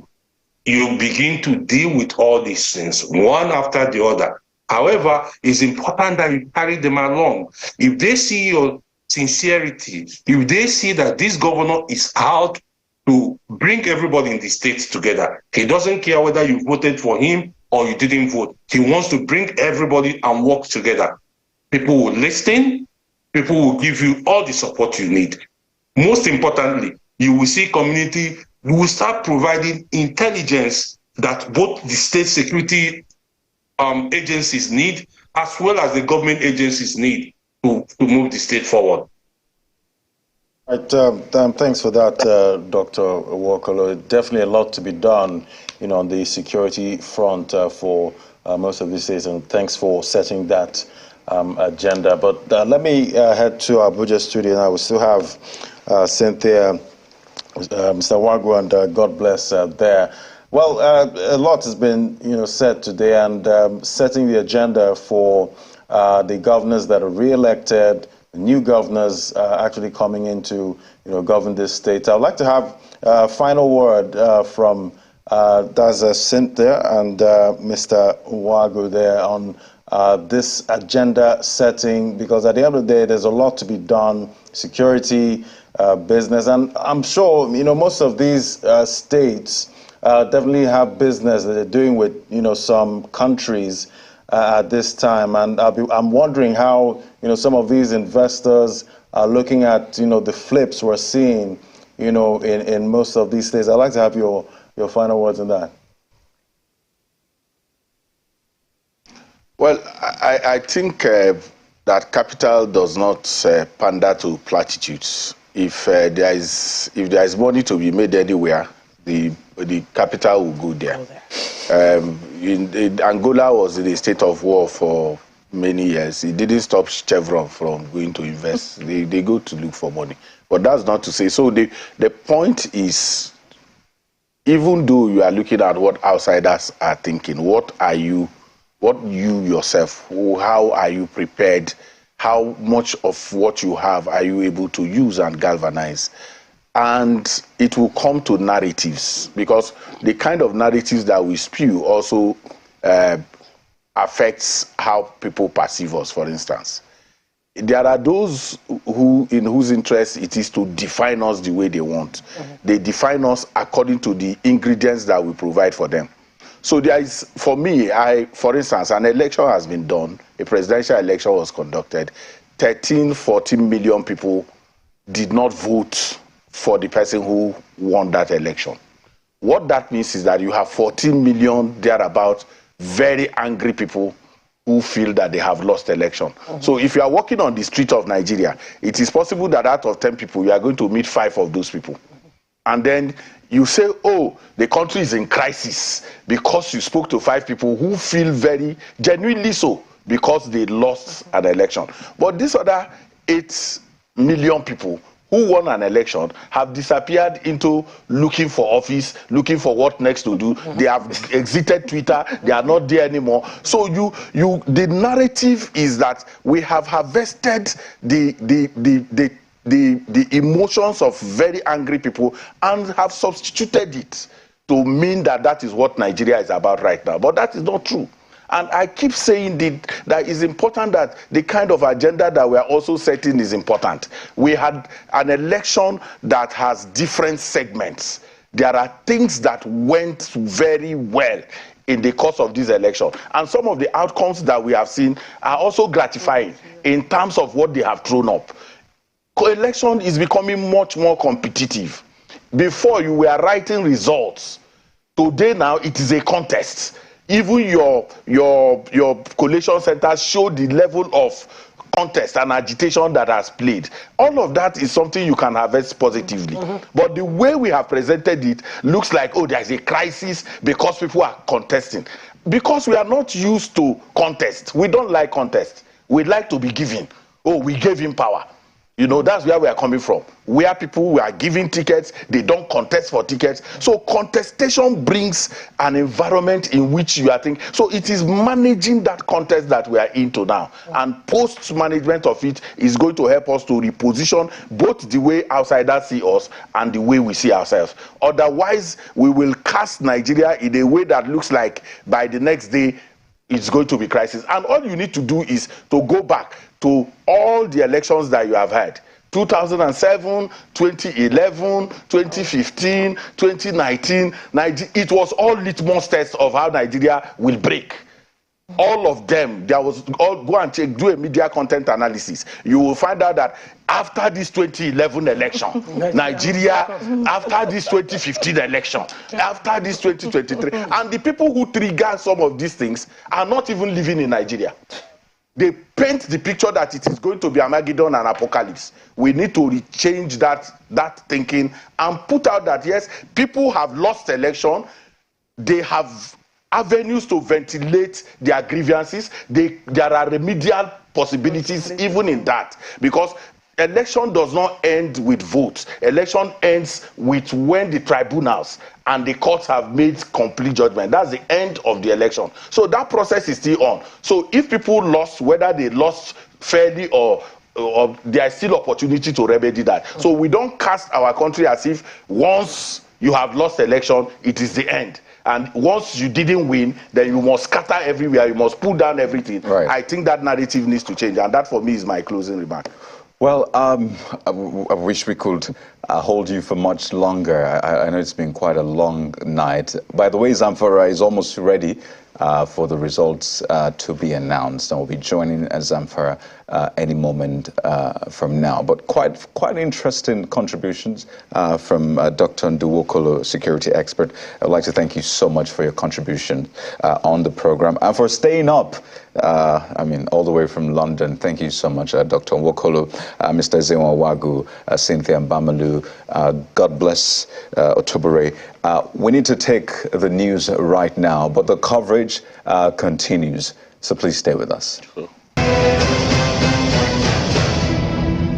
Well, there you have it, what you can describe as the biggest upset so far in the 2023 state elections. Breaking news. We waited quite a long time for this one, and finally the result is in from Zamfara State. Oh, yes, you can call it that.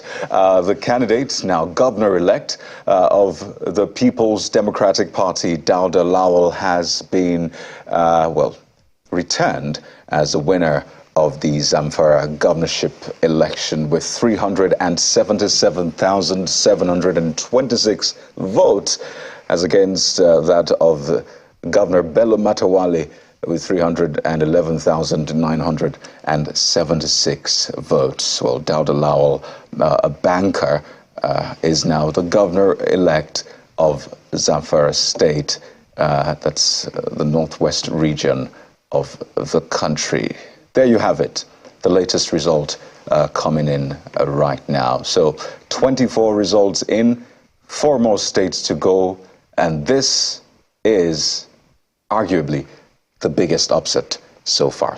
Definitely the biggest upset, and we've been waiting for this for a while now with all the drama, at the collation center, and finally we have it. It's an upset, and it remains to be seen what happens next, because obviously there are going to be reactions to this, and we'll be definitely watching out, for all those reactions. Speaking of reactions, let's get reactions from Abuja, but let's expand our panel this morning. We've since been joined by Kemisit Effiong, who's the head of research, SBM Intelligence, is right here in our Lagos studio. Good morning. You came just in time, just as that result came in. And I mean, we still have Mr. Nwagu, Cynthia, and God bless in our Abuja studio. But I mean, you're fresh off this one. And I came in for the fun fact. You came in for the fun fact, and this result is just in. Is it shocking for you? He was one of the 11 governors seeking re-election.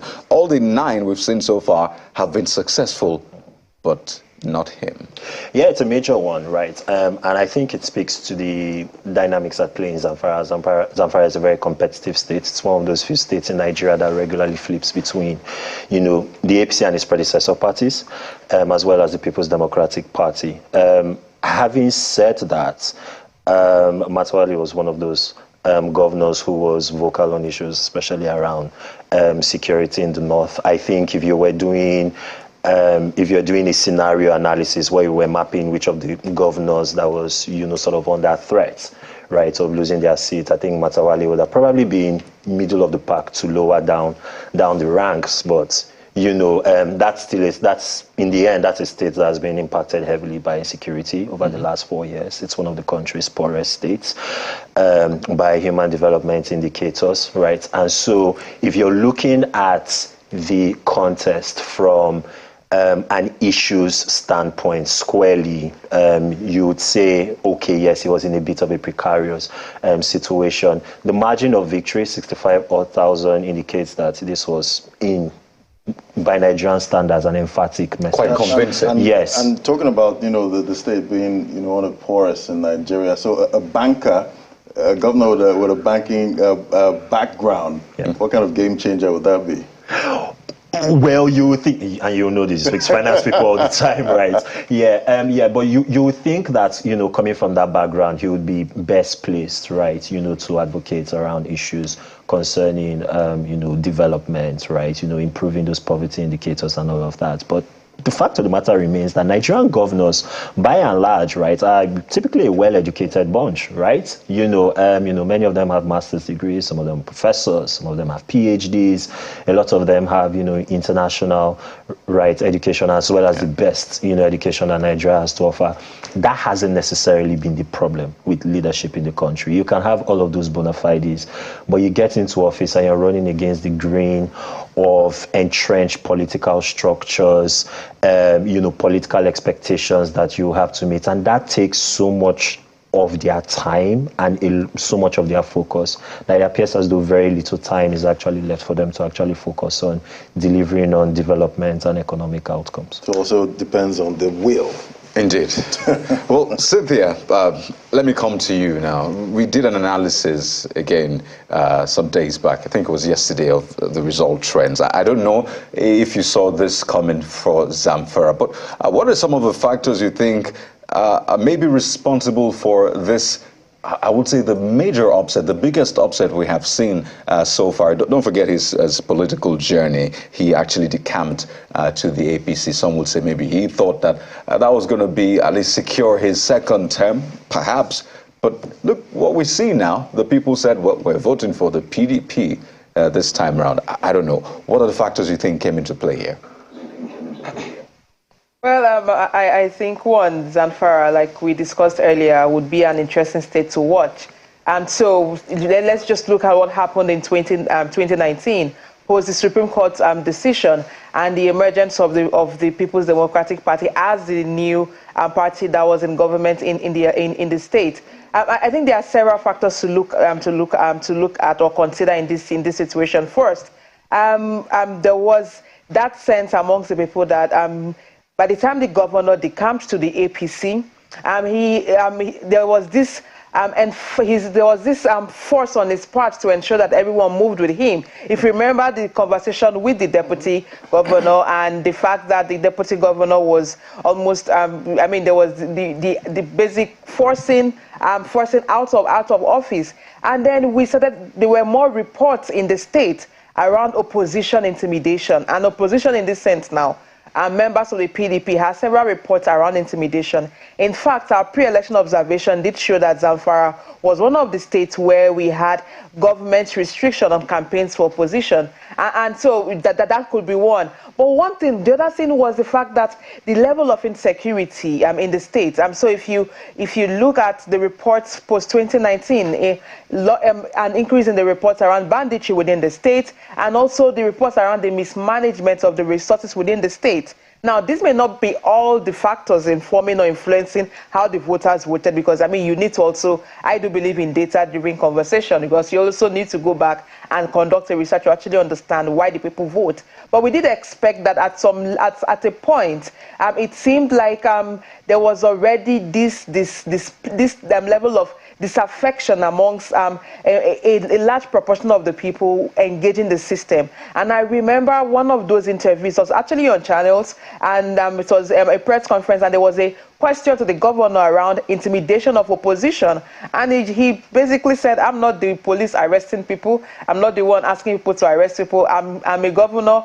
If the security arrests people and lock them up, it's not my business. And I think that particular response did not receive or was not received well in the state, because there's an expectation that if people are campaigning and they're being arrested and locked up, there's some level of responsibility on the part of the governor.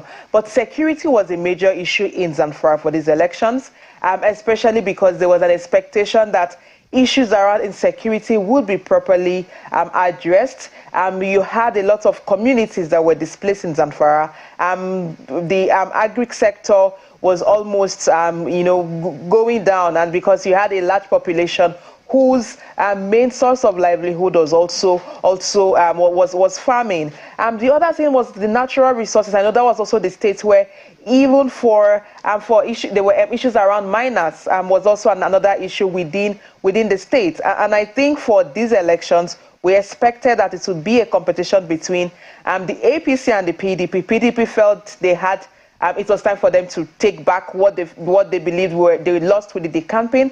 But APC also wanted to hold on to the state because they did believe that they won before the court decision in 2019. But the political situation in Zamfara is usually fluid, and you can't always determine how the states would vote. But there are also instances of issues within the northwestern region, especially states like Sokoto, that also informs and influences conversations within Zamfara. And I think I'm not totally surprised with the outcome of the elections, but like I always say, it's not necessarily about who wins the election. Our guest in Lagos just mentioned the fact that Zamfara is one of the poorest states in the country. It shouldn't be so, because it's also one of the states that is quite rich with natural resources. And so if we look at the trend of conflict within the state, I do believe that it's a political economy that is thriving in the insecurity in the state. And addressing the insecurity in the state would also mean you're taking away monies from people who are benefiting from this security in the state. So the governor coming into office, it's not about the banking experience. I do not think it's necessarily about that will be what will determine the quality of leadership. I think for Zamfara, it's going to be about who is courageous enough to fight the persisting cabal who benefits from the insecurity. Because if once you have a political economy that thrives on insecurity, it means that whatever you're doing, you would be going around the circle. And just to mention that, you could imagine that is a state with high level of insecurity, but there was this when it came to registration of voters, there were periods where you had bandits who were helping and assisting voter registration in that particular state. I remember one of the local governments, we had our Power of 18 young volunteer going to talk with the popular notorious bandits, and he said, oh, for registration, no problem, bring INEC. We will get people registered. On elections day, they would vote. And so that also raises the question around this insecurity. Is it really something that the government in itself cannot address? Because it's possible that you also have people who have made these bandits gatekeepers.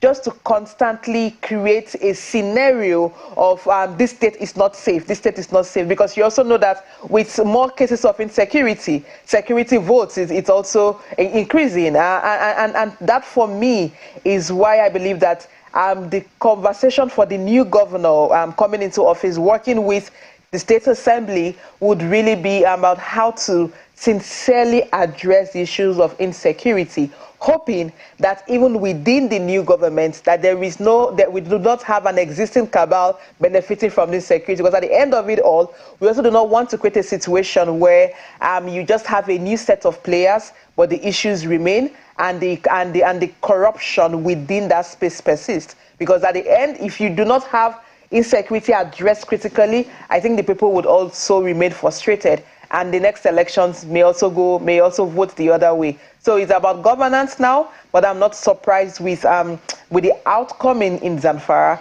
We're looking forward to see what this governor would do, and his ability to really tackle the issues from its root cause, and maybe dislodge a bit of the cabals who have been benefiting from the growing insecurity in the state. They're not surprised with the outcome there, and he has a lot to do, talking about the governor-elect there. But let me come to Mr. Wagu now. So definitely the governor-elect did fight a lot of battles to, clinch the PDP ticket. He did get it. How do you see this shaping, his administration, going forward? And what other battles are there for him to fight? Well, I think Cynthia already shaped what the new government will be facing. He has to challenge the democratization of poverty, which had dogged the administration of Matawali, and he needs also to be on the ground. There is a lot of people within Zamfara accuse the governor of being an absent governor. And not just the governor, the elite in that state virtually reside in Abuja. And they only visit Gusau. So he has to find a way to be on the ground. That's not the only state with insecurity in the northern environment. Just not too far away, you have Borno with all the challenges of insecurity. But there is some reasonable landmark things that you can touch for Zulu in the same kind of environment. So in a state where you can literally scratch gold from the ground, that business thrives unhindered. In spite of the state of insecurity there. Like I did talk about Arabian gum and what that is in the international market right now. But the current industry is the industry where the state is the only means of,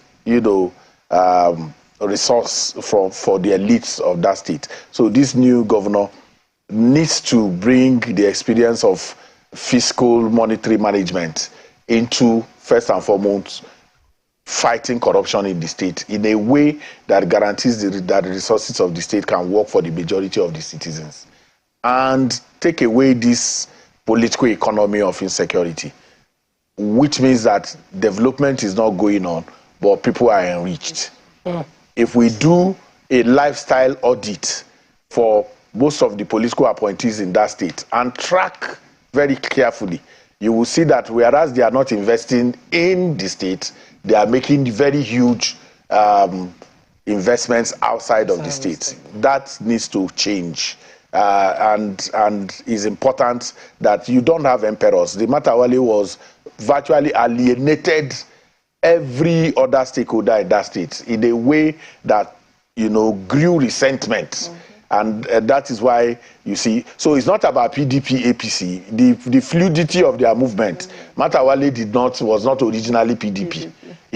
He was excluded from the contest for primaries in the PDP and the APC, and he went to no, in the APC, he went to PDP and contested, and then the courts dealt a very devastating blow on the APC that it could not even field a candidate, and then he emerged, and then through the courts again, he retained his power as a PDP, even though APC challenged him, and then at the end of the day, he had to come back to the APC where he belonged originally.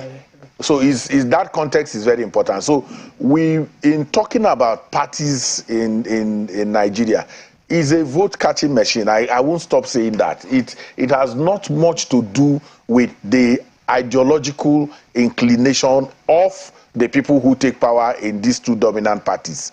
If you notice, the transitioning from one to the other is so magical that sometimes you really wonder whether they understand what a political party should be. So, but Kay and Ladi, my continued insistence is that if you impoverish and weaken institutions, non-governmental institutions in a state, holding government accountable becomes very difficult. So the state of civil society, the state of the media in anywhere will determine whether you create overlords and local potentates who will continue to dictate for the people and not be challenged. So part of the culture that Matawale built also is to completely build a siege mentality apart from the other siege that is provided by the ring of insecurity that the bandits and the rest of them were producing. He also produced his own siege mentality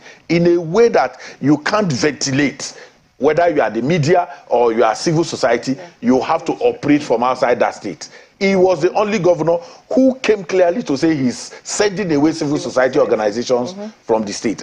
I've never had that anywhere. The pretense, in other places, they pretend to be tolerating civil, but he was brazen enough, and I think he has paid very dearly for it. The new guy who is coming must take a lesson and not himself become an overlord, and not himself become an investor in the traditional business of mining, which every other elite in that state is in one way or the other connected to. And that is very key. In the midst of that insecurity, there are reports of helicopters landing in Zamfara and taking off these mineral resources to some places. And sometimes some of the investors in those places may not even necessarily, you can't find their tribal marks really. So it's important that we hold these people accountable through creating these platforms of engagement that can produce robust, citizen participation in governance. And that is what Matawale was,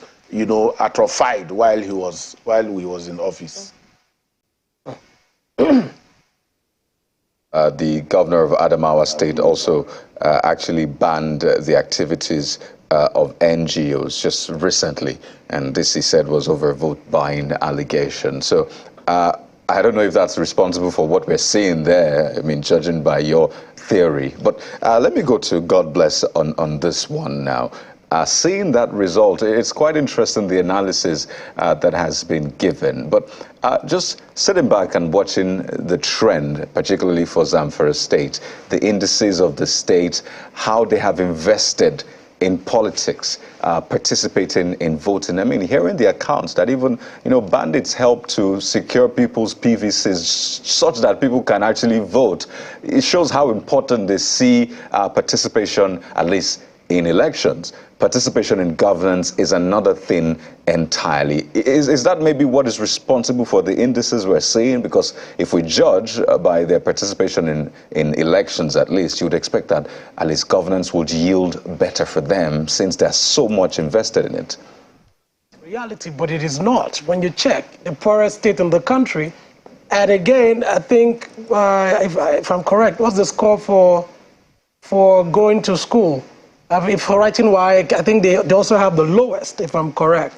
The cutoff mark. The cutoff mark. So at the end of the day, you may have a popular culture of participating in the political process, which is largely driven by a herd mentality, not necessarily because the people themselves are capable of making those individual, personalized, informed decisions that say, okay, I'm participating because what I do or my decision on my participation has a way of impacting the overall outcome. So that is what I think is also responsible for that.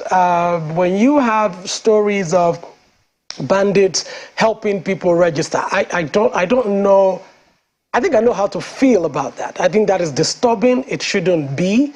We cannot have illegality trying to find credence supporting what is legal. There is no way we can have that kind of reality and accept it. A bandit should not be promoting democracy or being seen as part of the process of advancing, because I really don't know how we can agree to say that is a welcome development. So for me, it's a worrying trend that you have this level of participation, and then you have this level of poverty, and you have this level of non-education of the people. So what has happened, and I mean, if you look at what Mr. Wago has said, is that you can literally take gold from the ground. You can scratch it. How do you then make this conclusion that this same state is the poorest in the country? And you have all of this moving around of their leaders, and then of course, because you have a population that is not educated, and maybe because what they're also seeing from outside of Zamfara is empowering them to rise up and talk and demand accountability, is why the governor would say, look, I don't want to see CSOs here anymore. But if he has paid the price for that kind of behavior and he has been voted out, it also shows again that there is a level of maturity happening within the social fragments of the Zamfara society. And in fact, one of our team members who works with us is also from Zamfara, and he's quite, very articulated. He's very articulate, that's the word. He loves participating in the process. And so for me, I can say that maybe people like that are the reasons why you see this level of participation and engagement, and why they are now making these sort of decisions, maybe at the ballot, and they say they can change who they've elected or who they've not elected. But to say that we'll have bandits coming into the process, we shouldn't have bandits in the first place. They should stop being bandits and then come over and be part of society. And we need Zamfara's gold money to work for the people of Zamfara. So the new governor needs to understand that he must have seen that the guy who he has defeated, who he has denied the second term, may have had some really bad run with the people. And if he repeats the same thing, the same fate would definitely be waiting for him in 2027. So for me, I just think that my call is we need Zamfara people more educated. We need more schools built. We need more children provided for. We need more healthcare institutions built. And we just want to ensure that Zamfara's gold money builds gold life for the people of Zamfara State. About that gold money, we know how that gold has helped, economies like in Russia and Ghana, and obviously we've seen countries try to move away from, the trading with U.S. dollar. Some of them have had to back some of their currencies, with gold. So we have to also explore that, right here with some of our states. But let me come to you now, Kemi. Said, it's quite common, in Africa, you have all the resources, but at the end of the day, the country, is impoverished, So is it that same resource curse, issue that we've had in Africa? So what's quite interesting for me is that listening to what our our friends in Abuja have been saying. I actually went to check again the multiple indicator cluster survey. So this is a 2020 study that the National Bureau of Statistics with support from UNICEF and the Bill and Melinda Gates Foundation did. And what they basically tried to do was they tried to map what the social, economic, and physical well-being of Nigerians right across the country, right, was. I'm looking at some of the scores here for Zamfara. I just want to put some numbers right to this, then I'll get your question. The percentage of Zamfara households that own a television, 10.5%. Percentage of Zamfara households that own a refrigerator, 5%. Air conditioner, 1%. A fan, 21.7%. A VCR, VCD, or DVD, 9.7%, right? Even on indicators that are somewhat reflective of having a level of participation in the resources of a state. So you think something like agricultural land, right, because that's something that they track here, right? 82% of Zamfara households own agricultural land, 42% own livestock.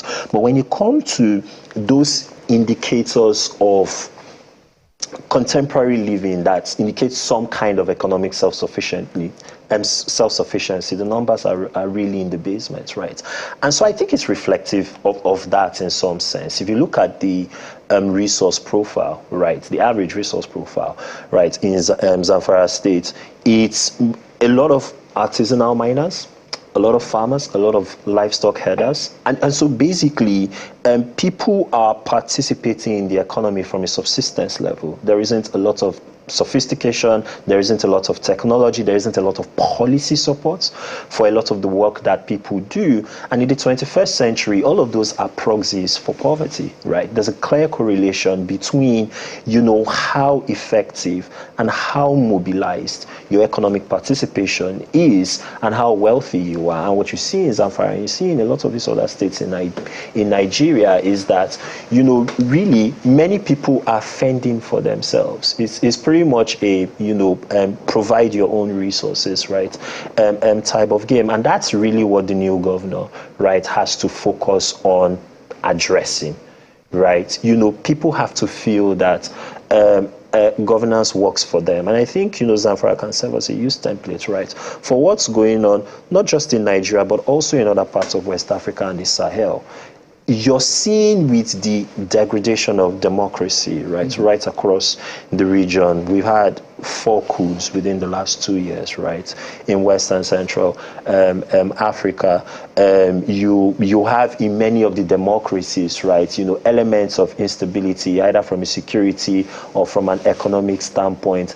That seems to be suggesting to a lot of people that there is a correlation between democracy and really middling, right, economic and self-sufficiency indicators. And that's not the kind of message you want to send if you're trying to build a sustainable habit of democracy and good governance in Nigeria. And so this is really a challenge to all the governors. I know in the last hour, you and Kyle did the rounds in asking people what their charge and their mandate, right, to the governors would be. Is really delivering on those baseline good governance outcomes, driving water access, driving good education, driving, improved social services, giving people the basic substratum on which they can then build lives and create economic value for themselves and their families. Basic. Thanks for that, Kemese. But we have with us Mr. Kaide Ogudamsi, political commentator. Thank you so much for staying on with us. Thank you. Good morning. So, looking at the results now for Zamfara State, we did have that big, upset this time. Incumbent flip is what I've tagged that at this time. What are your reaction to this? What's your reaction, to this result from Zamfara State? I think it's reflective of what is happening across the country. I think this is one election.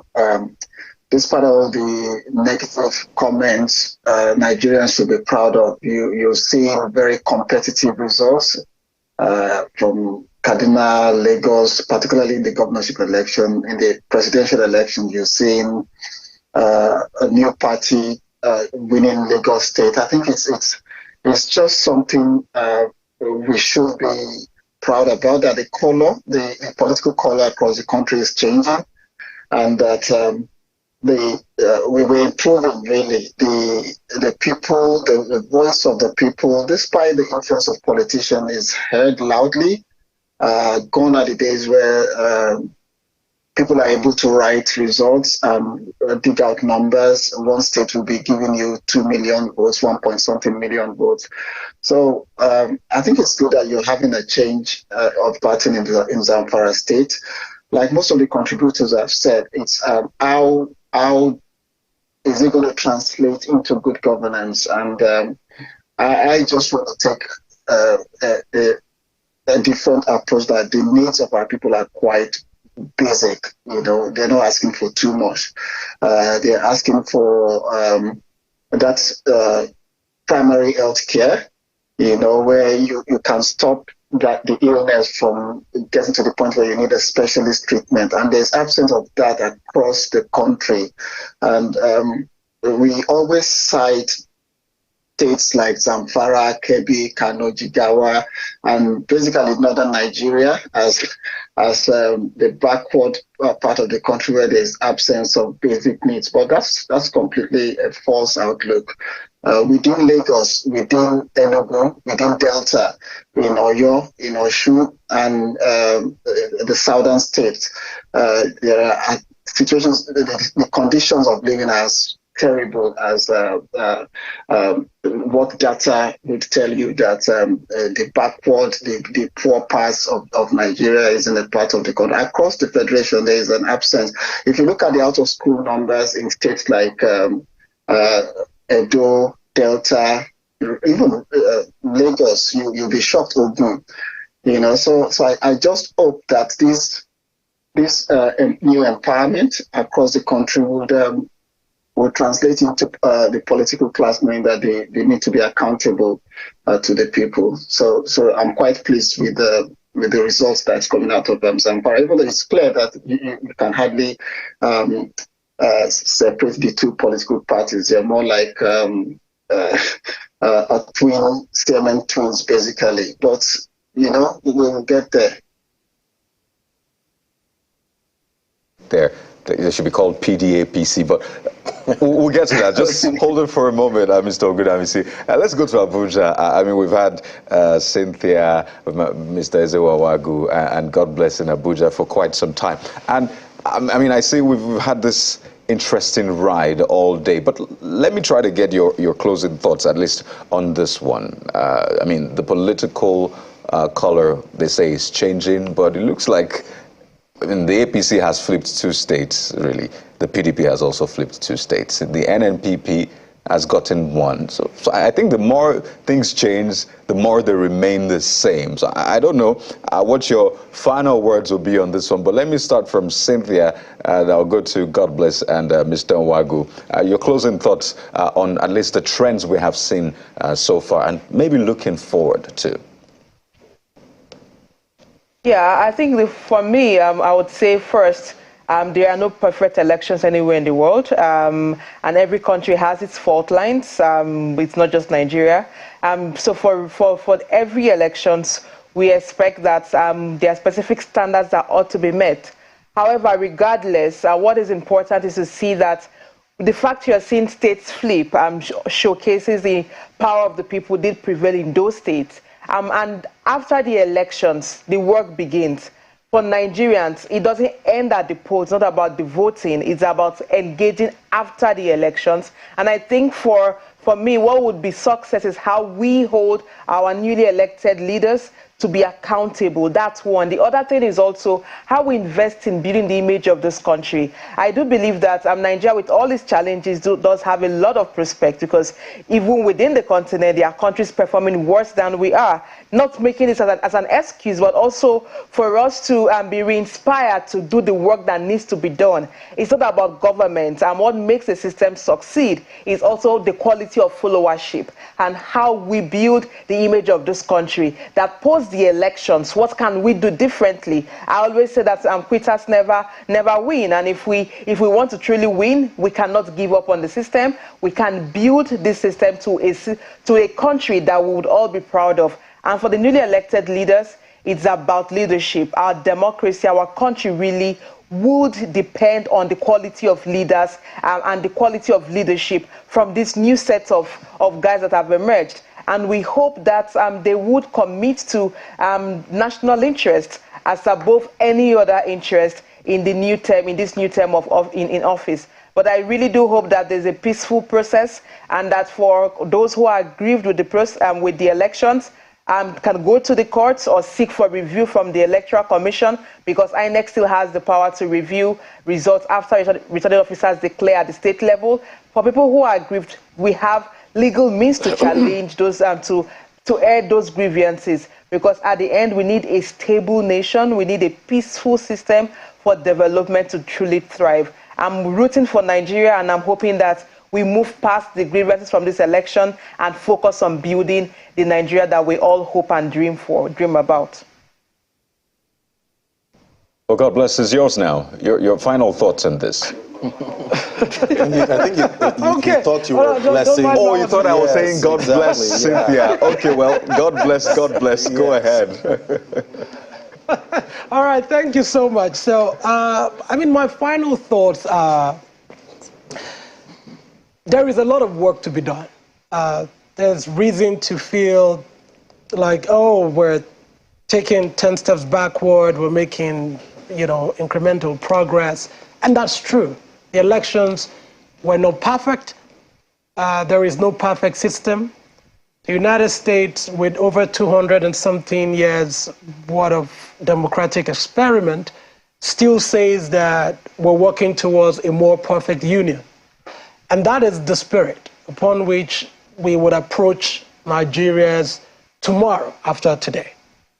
For me, and this is a charge to young people, to millennials and Gen Zs scattered across this country, the work of building a prosperous country is not a 100-meter dash. It's not even a marathon. It is a way of life. Sitting beside elders like Owagu here, who have been part of the struggle for a long time, it's a proof that there is a generational passing of the baton for another generation to take on the work of building democracy and delivering the country that we truly desire. And in doing so, what this period has also taught us is that we cannot assume that our lived experience is the experience of every other person. And we must realize that even though we are fortunate to be educated and we can realize and think in certain ways, that there are vulnerable youths, there are high-risk youths, right, who don't have the opportunities that we have. And their worldview, their perspective to what is going on in Nigeria is totally different. But we must call out those we must call out. We must commend those we must commend.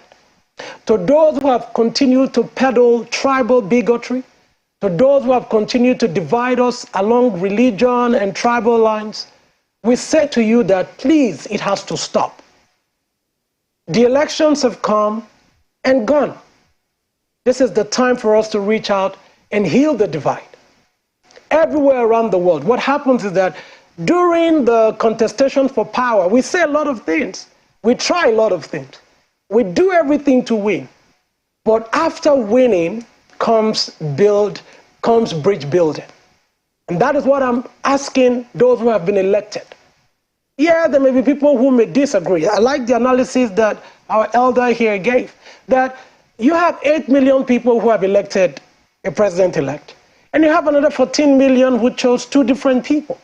So if you go on the street, you probably meet 5 people from the 14 million, and you meet another 5 people from the 8 million. What it means is that these two communities or these two groups have different experiments or different experiences. And that is what we must take into the Nigeria of tomorrow after this election. Clearly, we're not happy. The standards that were set, some of the guidelines that were set, were not followed. But this is my last take. We will not bow out at this time. We will not sit this out. When people like, Cynthia and Samson and myself and plenty other young people across the country moved to get the Not Too Young to Run bill passed, we didn't do that thinking that was the silver bullet that would change the country. When we came back and said we needed to get electoral reforms done, we knew that it was just a part of the process to the change that we desire. 2023 is for us to test this idea. We have seen who we are as a people, what we have become as a people. 2027 is another opportunity. Even before then, we have elections down the road. But what we're going to do is that those who have made promises, whether the way you came in was perfect or not, we're going to follow those promises, we're going to hold you accountable, and we're going to ensure that our generation delivers something that is better than what we have been given. And to the elders, I say this finally, please do not pass your hate to us.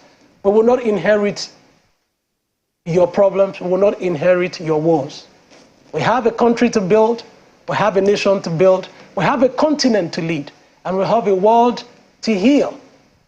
Nigerian youths, come on now. Let's get together. It is still possible. We can get it done. Yes, we can. And God bless you. And may God bless the Federal Republic of Nigeria. Oh, God bless, God bless. Is it just me? God bless sounds like a former American president. The moment you said, yes, we can, I thought, exactly. There it is. Now it makes sense. Well, Mr. Wagu, your parting shots on this one. Well, I think that every country needs the industry, the exuberance of young people, and the experience of the elderly. It's a mix of all of that that brings progress. The thinking of young people is that the people they call elderly were not young at some point. The same dreams that young people have, because where you are is a transitory position. In the next few years, God bless, can't be calling himself a young person. At all. Because it is transitory, it is important to understand that it has to be a combination of work that can bring progress. We need to shut down the complaint. The biggest industry in Nigeria is the complaint industry. Complaining about everything. It could be legitimate. There are things to complain about. But Nigeria needs more solution activists. People who are thinking solution. What can we do to change things? Correct. When we agitate, when we protest, it's a means to an end. It is not the end. And so when we celebrate protests and the energy that we put into it, it dwarfs the end point, which is to see how we push society to the point where it begins to work for everyone. Correct. And after the election is that opportunity. If we can shut down this biggest industry that I talk about and activate the solution part of our energies, we will get the change. And that is what happens everywhere. America has not come out of its own election. The Trump, the agenda that Trump set is still burning, and they've not been able to elevate themselves above it. Yeah. So we can't create our own examples, because there may not be examples out there for us to follow. The examples we create will be what can then be referenced. People came from outside Nigeria to understudy Nigerian election. And I keep re-emphasizing that. In Yaga, we had people who came for learning from different parts of Africa to understudy what we denounce. And sometimes they are amazed at us that the robustness of the Nigerian energy and the way we engage power, they can't even imagine that can happen in their own country in the next 10 years. Correct. We have robust media. We talk about Ghana, we talk about today, our media channels. Every TV station in Nigeria is on this election. You can show us pictures from Zamfara. You can show us from Edo. You can show us from Delta. That is a huge win. That we now have alternative media that can engage and provide alternative ideas for citizens is also part of the wins that we have seen in our democratic march. And we should not do anything to get back, because the possibility of a reversal is close if we don't understand that we have made progress and work to sustain that progress. And that, for me, has been the driving thinking. And I appreciate the relationship, especially this partnership of Yaga Africa and Channels Television on IRAD. I think it is revolutionary. It is something that we need to sustain going forward. Thank you very much. If you're wondering what the IRAD is, election results analysis dashboard, you can actually go there right now. You get access to vast, election results, dates all the way back. You can go even deep down to local government areas. Ladies and gentlemen, Mr. Ezewan Wago, God bless Otubore and Cynthia Mbamalu. Thank you so much for your time. This is the third day now running. Thank you for your service. It's always a pleasure having you. Day 4 now, but at least third day having them on this bit. Right. Thank you so much. Always a pleasure having you on the show and on Channels Television any day. Thank you. Thank you for having us. Well, let me go back to Mr. Ogudamisi. We still have our friend here in the studio, chemist Effiong. Mr. Ogudamisi, from the diaspora point of view, I know it's a bit tricky putting that question to you because you're almost in Nigeria as well. Your social media footprint is mostly about Nigeria, but of course you stay outside of the country. You've said that maybe we should also see this glass half full. You've tried to make a case for some states, which some people feel are usually backwards, and you try to say that, well, this is really a general thing, and maybe we should begin to approach it that way. But when you look at, and that's a question I put to, I think it was God bless us, Cynthia, how much people are invested in elections, for example, particularly this one?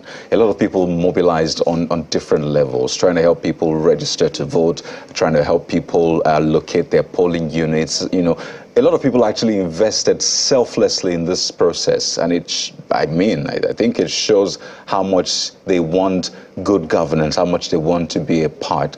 What is the least that you expect from the political class now, seeing all of that investment, even if people didn't particularly vote for them? What is the least you expect? What kind of mentality do you want the political class, I'm talking about those elected, those at the political party levels, what kind of mentality should they have regarding governance now?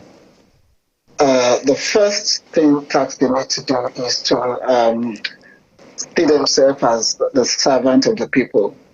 They need to reach out to aggrieved Nigerians. There are quite a number of people who are not happy about these elections. You need to know that you have to govern successfully. You need to reach out to this segment of the society. You need to deliver. And the best way to actually trump arguments about whether your mandate is legitimate or not is by delivering good governance. A lot of the divisions we have, a lot of the animosity we have is about resource control. It's the absence of good governance. And in this particular case, let me speak about the governors. You see, we all seem to forget that there is a third tier of government that has completely disappeared from our country, which is recognized by the Constitution. That is the local government. If you look at the number of states that have conducted local government elections, it's probably maybe like about just maybe 20% or 15% of all the states, and that is not good enough. Because the local governments are closest to the people. They deliver to the people. So we've completely wiped them out, and governors have actually turned them into a reserve bank where the money are allocated to them, and they just become a place where the state governments will go and pick whatever change they need for their own personal interest. So we need to reactivate local government so that your councillor becomes really important. Your local government chairman will be held accountable, because over the years, Nigerians have concentrated on who is the president. It's either Goodluck Jonathan is being bashed, or Buhari, or Obasanjo, or in this case, Tinubu will take that. But we fail to realize that there are three levels of government. There's the president, the state governments, the local governments, and we need to actually bring the local government back. So all the new governors must commit to conducting local government elections at least in the first 6 to 7 months of coming into office. Otherwise, we will not make any progress. So the best way to trump this division is to deliver on their promises, to be fair, to answer to those who voted for them and those who did not vote for them. And I think reaching out will be the first priority of the new elected officials.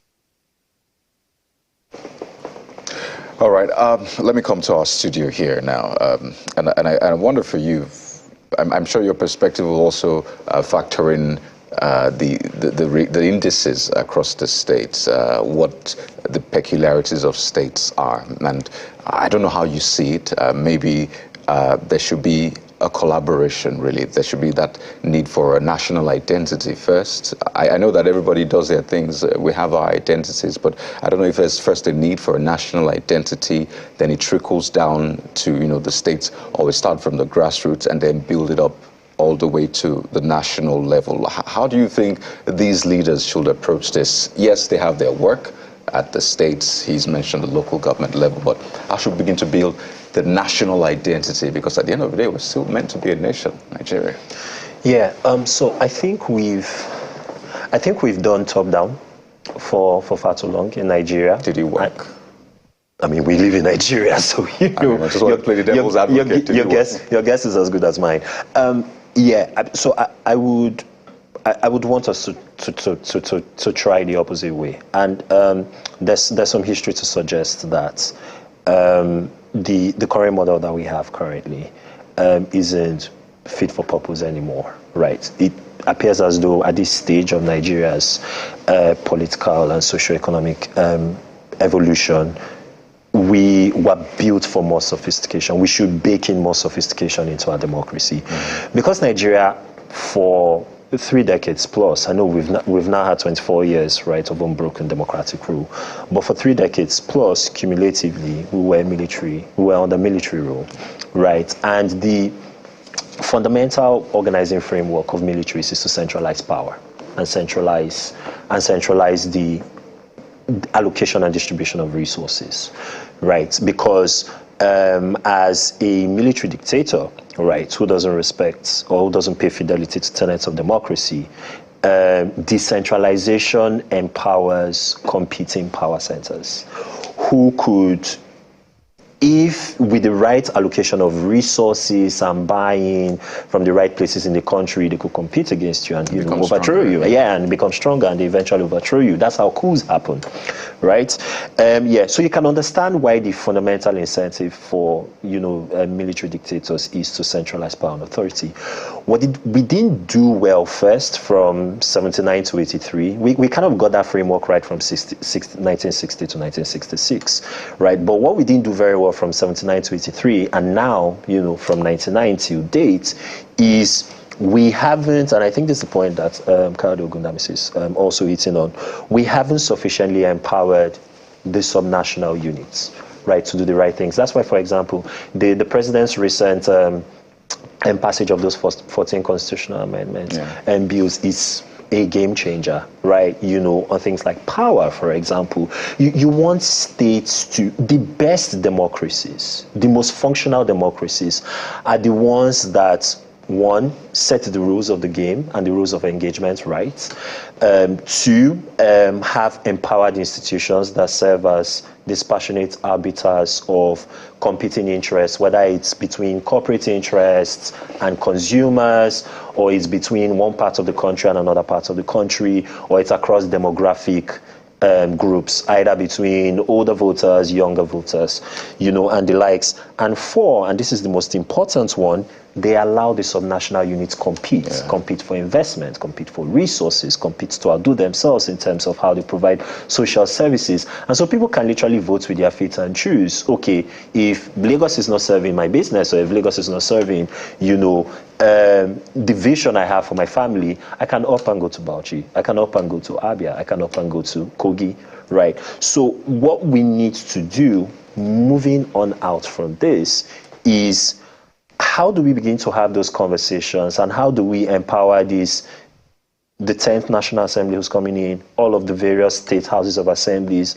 as well as the governors, as well as the local government. Very important. Right? I'm glad you mentioned that. Yeah, it's super important. I'm big on local government. And that's one of the things I actually want the state governors, this particular class of governors, to actually do, because historically, the state governors have actually been at the vanguard of hollowing out local government autonomy, and that needs to be fixed. So how do all of our elected representatives begin to institute the right laws, the right policies to ensure that states are basically unshackled from focusing on Abuja, as Nwagu said, having your accountant general and having, your leaders go to Abuja, right, on the 24th of every month in order to share the aforementioned national cake. That is actually a product of, our years of military rule. We need to strip out and get out of those models and those, and those mind frames, and begin to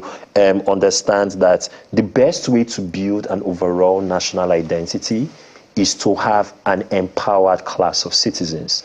The best way to have an empowered class of citizens is to ensure that they are economically empowered, because it's only economically empowered people, like the three of us sitting here in the room, that can have this esoteric conversation about institutions and due process. Needs, precisely, right? If you're not taking care of food and shelter and all of that, what's your business with electoral participation? What's your business with due process? What's your business with amending the Constitution?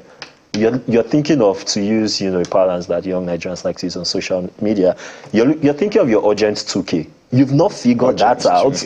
And so, all of these other needs are just far more sophisticated. And I think a lot of the conversations that we have on social media and also here in the mainstream media just fly above the face of millions and millions of Nigerians, because they are still at that base state of subsistence. And so all of our leaders need to get us out of that. And the more plugged in and the more local the government, the greater the chances for you to achieve those outcomes, those low-hanging fruits really quickly.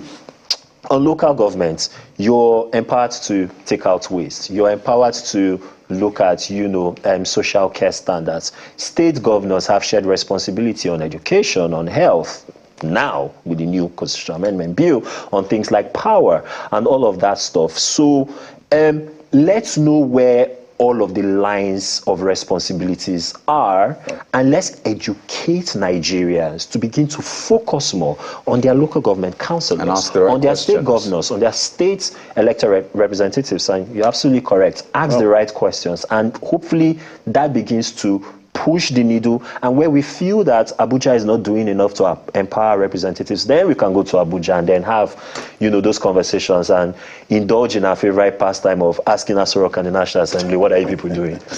But let's look at another issue now that is hanging, on the country, and that's the debt burden, at this point. And we know these states, they have about a massive domestic debt burden, about 4.27 trillion. And Zamfara State, for one, they owe about 109.6 billion. That's a lot of money. And, new governors are coming in here. Some are, incumbent, coming back. And some of these incumbents actually contribute to the debt we see, right now. So what needs to be done, at this point to bring that? Because I know, obviously, to fight debt, you need to make more revenue. That's the easiest way. So what should they be doing, at this time with this, level of debt? You've answered the question already. I mean, sometimes, when I look at the debt and the financial numbers, because that's something that, I sort of follow closely in my day-to-day, I wonder why anybody wants to run for office in the country. Because it looks really scary. It looks it looks. The seat can't be empty though, so hey, there's that. Someone has to do it. Someone has to do it. And apparently in Nigeria, we don't lack for people who are interested in doing or wanting to do that work, right? So the thing with revenue is there are a lot of gaps and leakages, right, within the system, right, that needs to be addressed. If you're sensing a theme in some of my contributions when I talk about low-hanging fruits, getting quick line items, Nigeria is at this position right now where, in order for our leaders to secure the necessary buy-in from the electorate, you look at how divided the electorate is in terms of the electoral choices, right? Behind you guys, I'm looking at ERAD, and it's like, it's like a painter's canvas, right? In terms of the colors and the spreads and the distribution, right, of voters. Voters are clearly sending a signal that patience is running out. patience with governance, patience with our leaders is running out. What you want to do when you are in that framework, and I'll come to the debt issue, right, is you want to secure quick wins, right? So quick wins it secures a level of buy-in from the electorate, and then you can then utilize that buy-in and channel that into doing a lot of the other, deeper and the more systemic work, reform-wise, that you need to do. And I feel like a lot of Nigerian leaders have, when they decide to focus on this, which is not all the time, but they focused on the long-term frameworks and having conversations around that, restructuring, right, and all of those things. For example, that for many voters, the flow-through effects of that will not occur for years and years and years to come. But in the meantime, they have to feel and they have to see that their material sense of well-being is shifting for the better and improving, right? So you want to get quick wins out of the way. And the debt and securing increased revenue lines that you can then channel into these social services that Nigerians can begin to see movement on, and they can begin to feel as though they have a government is working, then becomes, super important and super imperative. So in terms of gaps, what do we need to do? The informal economy, Nigeria's informal economy, is just way too large. It's way too large. It's one of the biggest in the world, right? If you're looking at, the top 20, the top 25 most populous countries in the world, Nigeria right now, I think, is 8th or 9th. Nigeria is the largest informal economy of all of those countries, right? China's informal economy has dramatically shrunk, obviously, over the last 4 decades. India, that used to be in the same boat with us, has made giant strides, right, on, reducing the absolute level of poverty and getting more people financially included and all of that. So Nigeria is really, as well as the Democratic Republic of the Congo, while really in a basket of our own.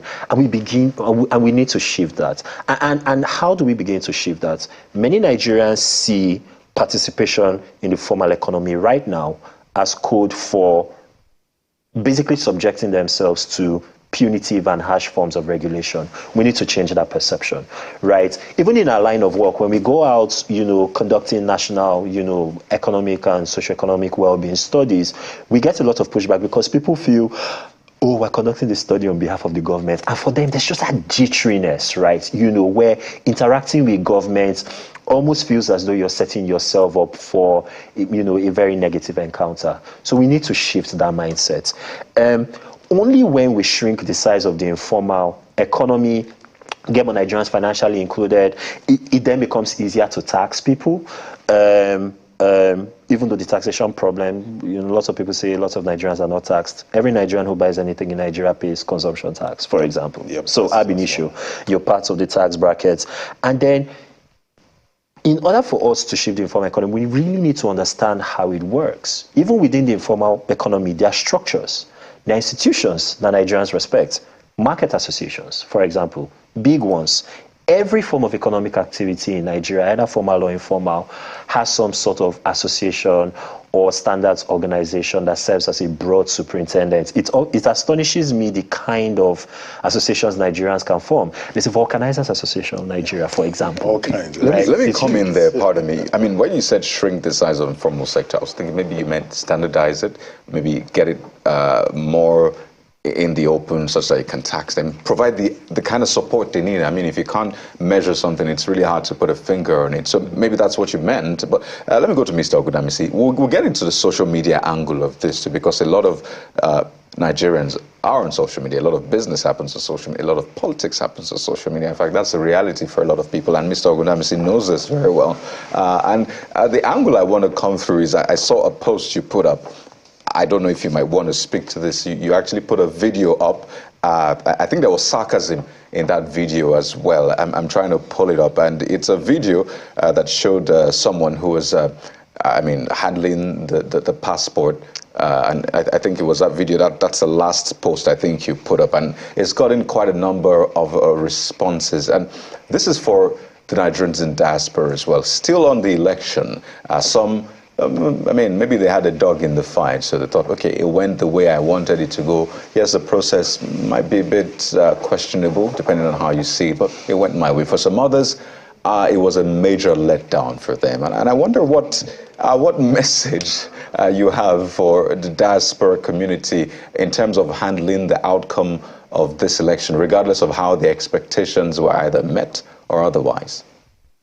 I think the first thing is you need to understand the dynamics of the Nigerian diaspora.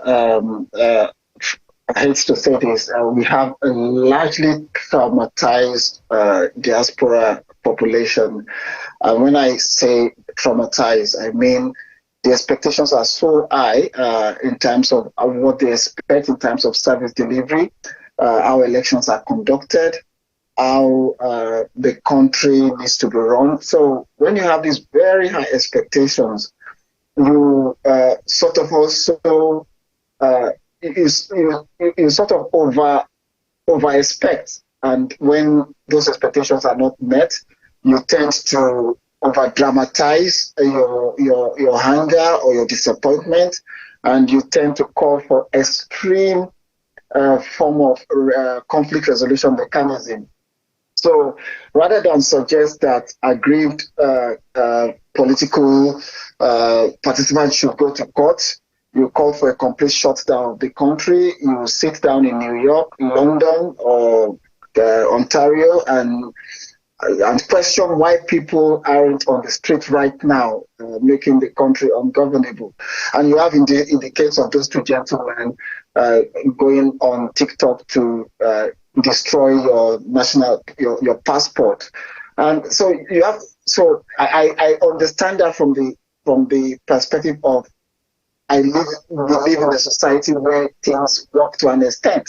And you're thinking, why is it not working where I come from? So I can understand that. Well, the flip side is you are also sort of pouring gasoline into a burning flame.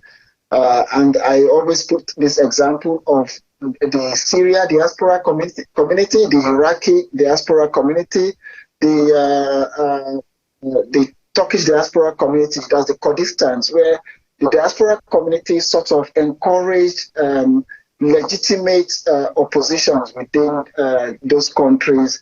And then it got out of hand. It got to the point where the country got into permanent conflict, to the point where Syria is unrecognizable today, Iraq is unrecognizable. So these expectations need to be managed.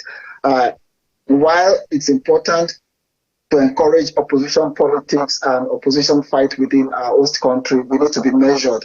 And we need to allow Nigerians to always look towards that form of holding government to account, but also not sort of kicking the baby, throwing the baby with the basket. So the point of putting that up is just to say to people, there are people whose expectations are high, but also they are also going about it the wrong way. Because if you really want to sort of denounce your nationality, there are processes. You go to the High Commission, you submit a form, you pay, and then it's as simple as that. But you then need the president's approval. So I think there's a need to seriously manage the expectations of Nigerians in diaspora. And you can also look at it into this agitation for maybe Biafra, Oduduwa Nation.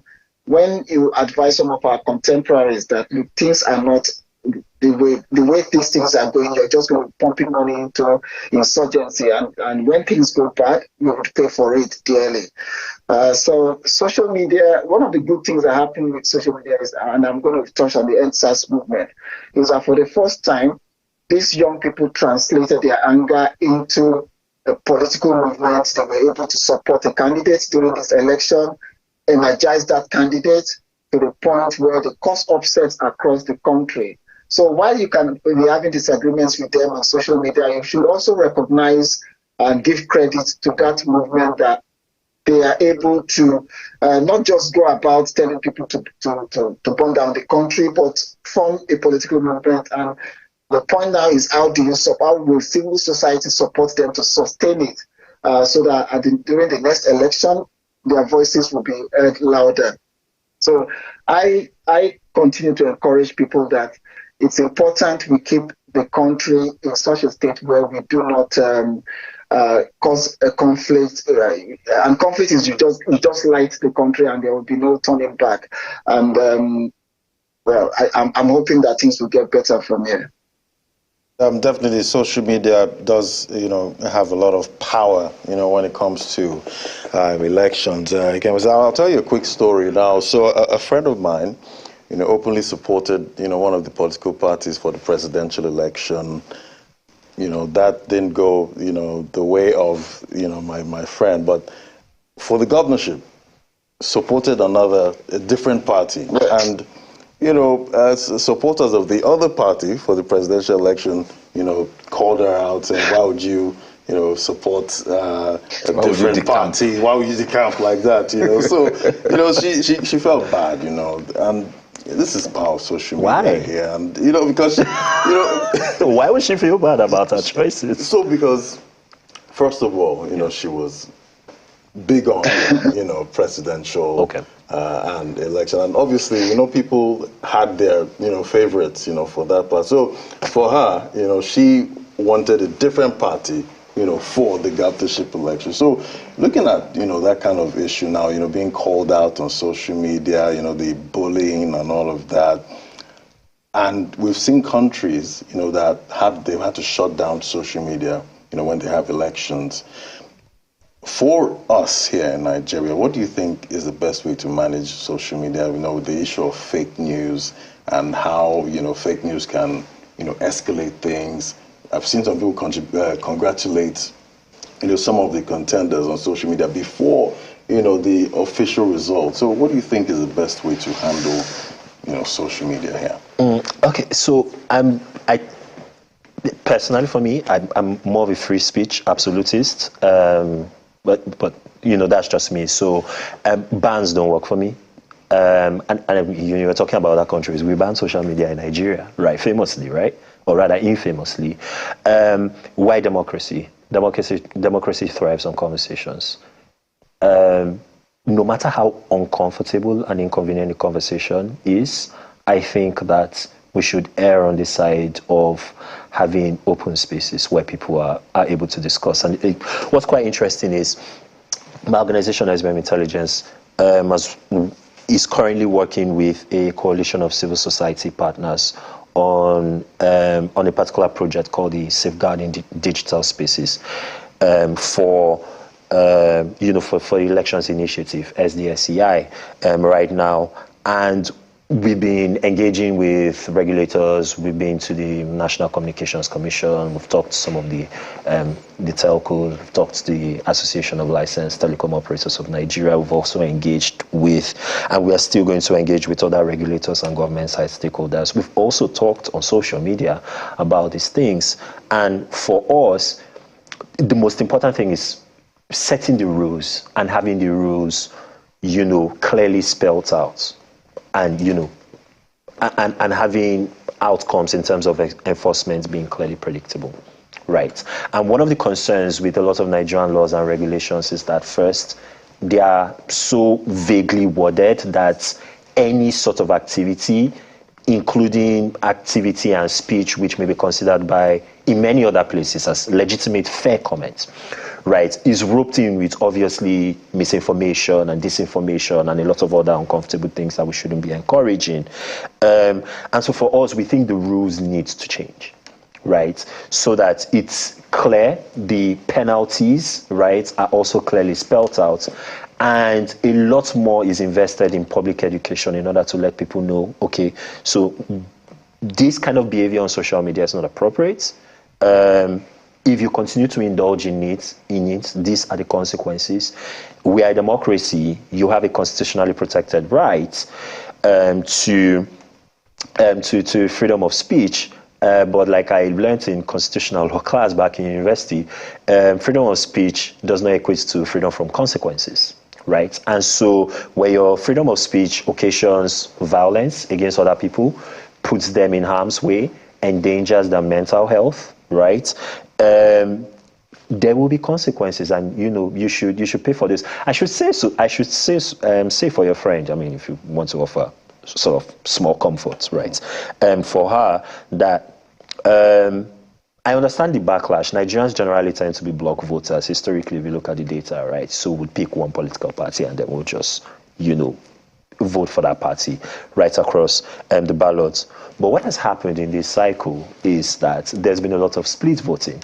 So you had a situation, right, where a party who won 12 states during the presidential election, right now, at least as of now, is not represented on the leaderboards, right, in terms of the governorship races. Yeah. And so that clearly indicates that your friend is not alone in terms of splitting, right, and loyalties. In fact, you had one of the presidential candidates who supported some other candidates of some other political parties in some of the state races. Of double agents. So, well, Kyrie, you are the one calling them double agents. I didn't. It's, and it's fairly common practice in democracies right across the world. It's her right. It's her choice, right? It's also the right of the other people, right, to also,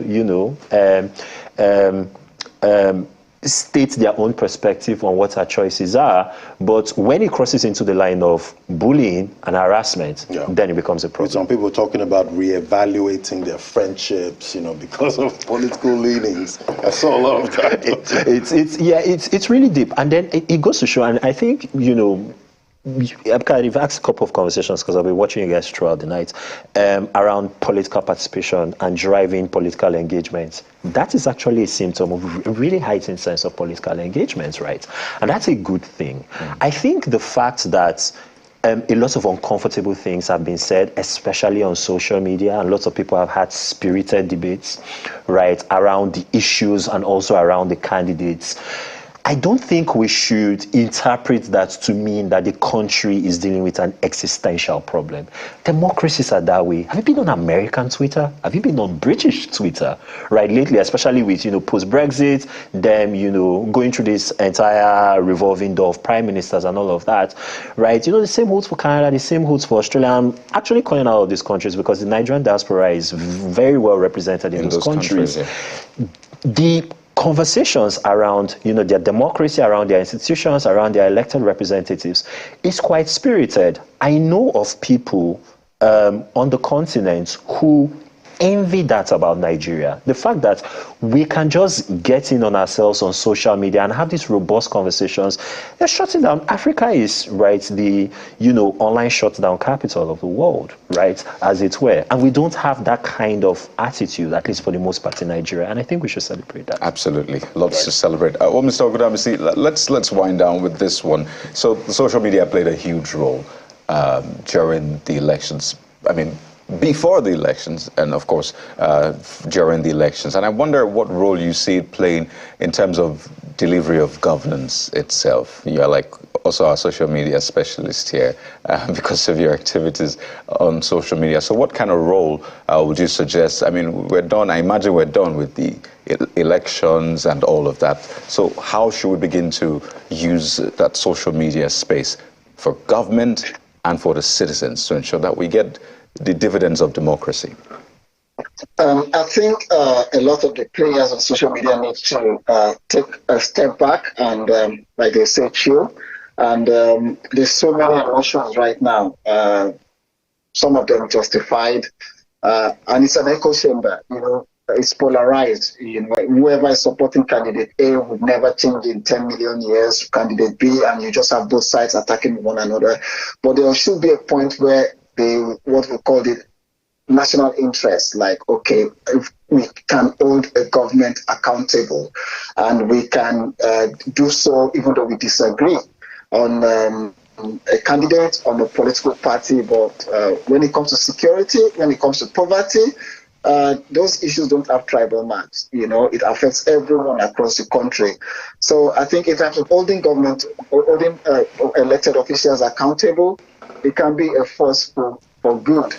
And I also want to say that the civil society in Nigeria, I know it's quite uncomfortable saying this, needs to also depoliticize themselves. Not everyone, some need to sort of take a step back and depoliticize themselves and look at things from a broader point of view, like a dispassionate point of view, so that they can, if, for example, we are talking about insecurity in certain parts of the country, we should do so in such a way where we don't start labeling individuals or people who come from that part of the country. We've seen so much of that in the last 8 years or 7+ years, and I think that must change. So that we don't label people, and I think we should learn lessons from that. What is going on across the country now? There's so much mutual suspicion amongst our people. I think social media can be a force for good, but I also seriously am one of the very unpopular people who actually think there's a need for a social media regulation. It's been done in Europe. It's been considered in the UK. And across the world, because the injury individual cause to young people go and post nude photographs of young people across, and people just malign people. So we need to do that, but it needs to be done carrying civil society along. All right. It needs to be transparent, and that is what we should consider so that we can make progress for the country. All right, Mr. Kaido Gudamisi, political commentator. So much for us to unpack and hear. And thank you so much for giving us your time right there on the show.